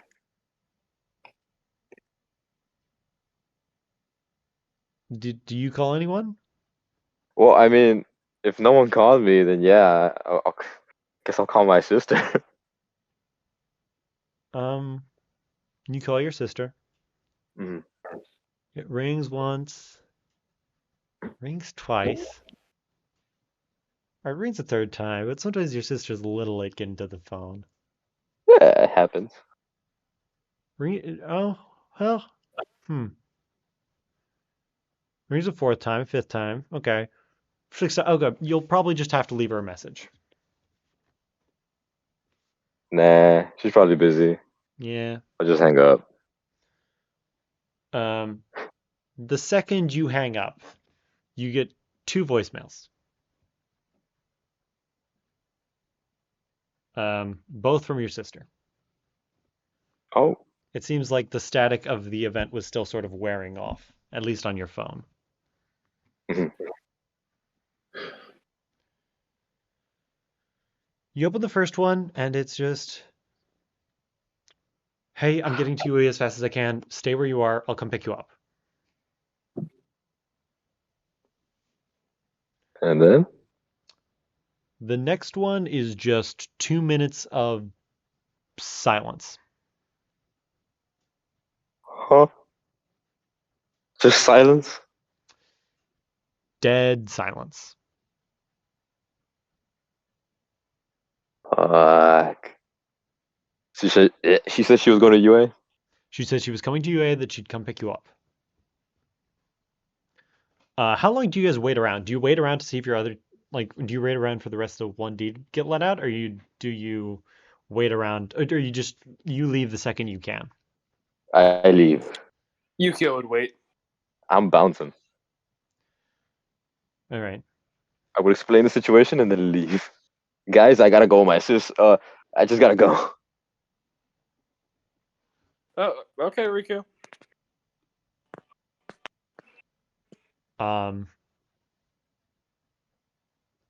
Riku, you got the voice. It reads like the voicemail came in like 30 minutes, like halfway through your interview, Mhm. and then it seems like the one after that came in like maybe 5-10 minutes later.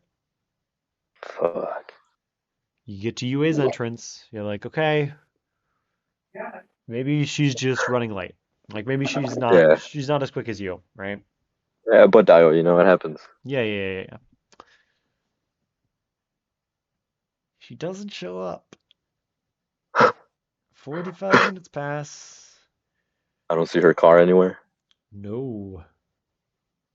You don't get another call, you don't get another text, but eventually, you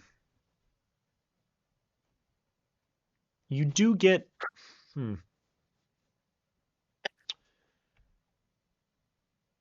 I imagine Riku would re-listen to the last voicemail. Hmm. It seems weird. It's like, well, I wonder if, maybe I just didn't hear it the first time, right? Yeah. If I need to, I will use my quirk to increase my hearing. There is no need. Okay. It's very simple. As you re-listen to your, you re-listen to the call and you're like, it's dead silent. How in the world is it dead silent? Why did I not get these calls?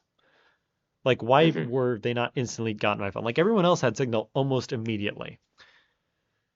And then you ask yourself a question. Okay. You just fought a villain.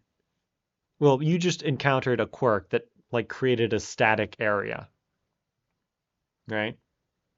Hmm. Like a place where you wouldn't be able to receive or send a signal. Yeah. And it occurs to you that perhaps there is a slight chance that your sister ran across the person who generated the static. And that the first call was made, perhaps out of a desire to come meet you, come pick you up. And then the second call was made out of a same desire, perhaps to clarify, perhaps it was something else. And then it was interfered with. The call wasn't sent out. You received the call, but only its duration. Not the voice of your sister, not the sounds or ambiance of the place she was. Just 2 minutes of silence. And then your mind goes to when you tried to call her. Your sister doesn't often leave you to go to voicemail, even if she's especially busy. She often will Yeah. even send a text. You are quickly coming to the conclusion, how reasonable or unreasonable it may seem, that your sister hasn't had an encounter with this static villain.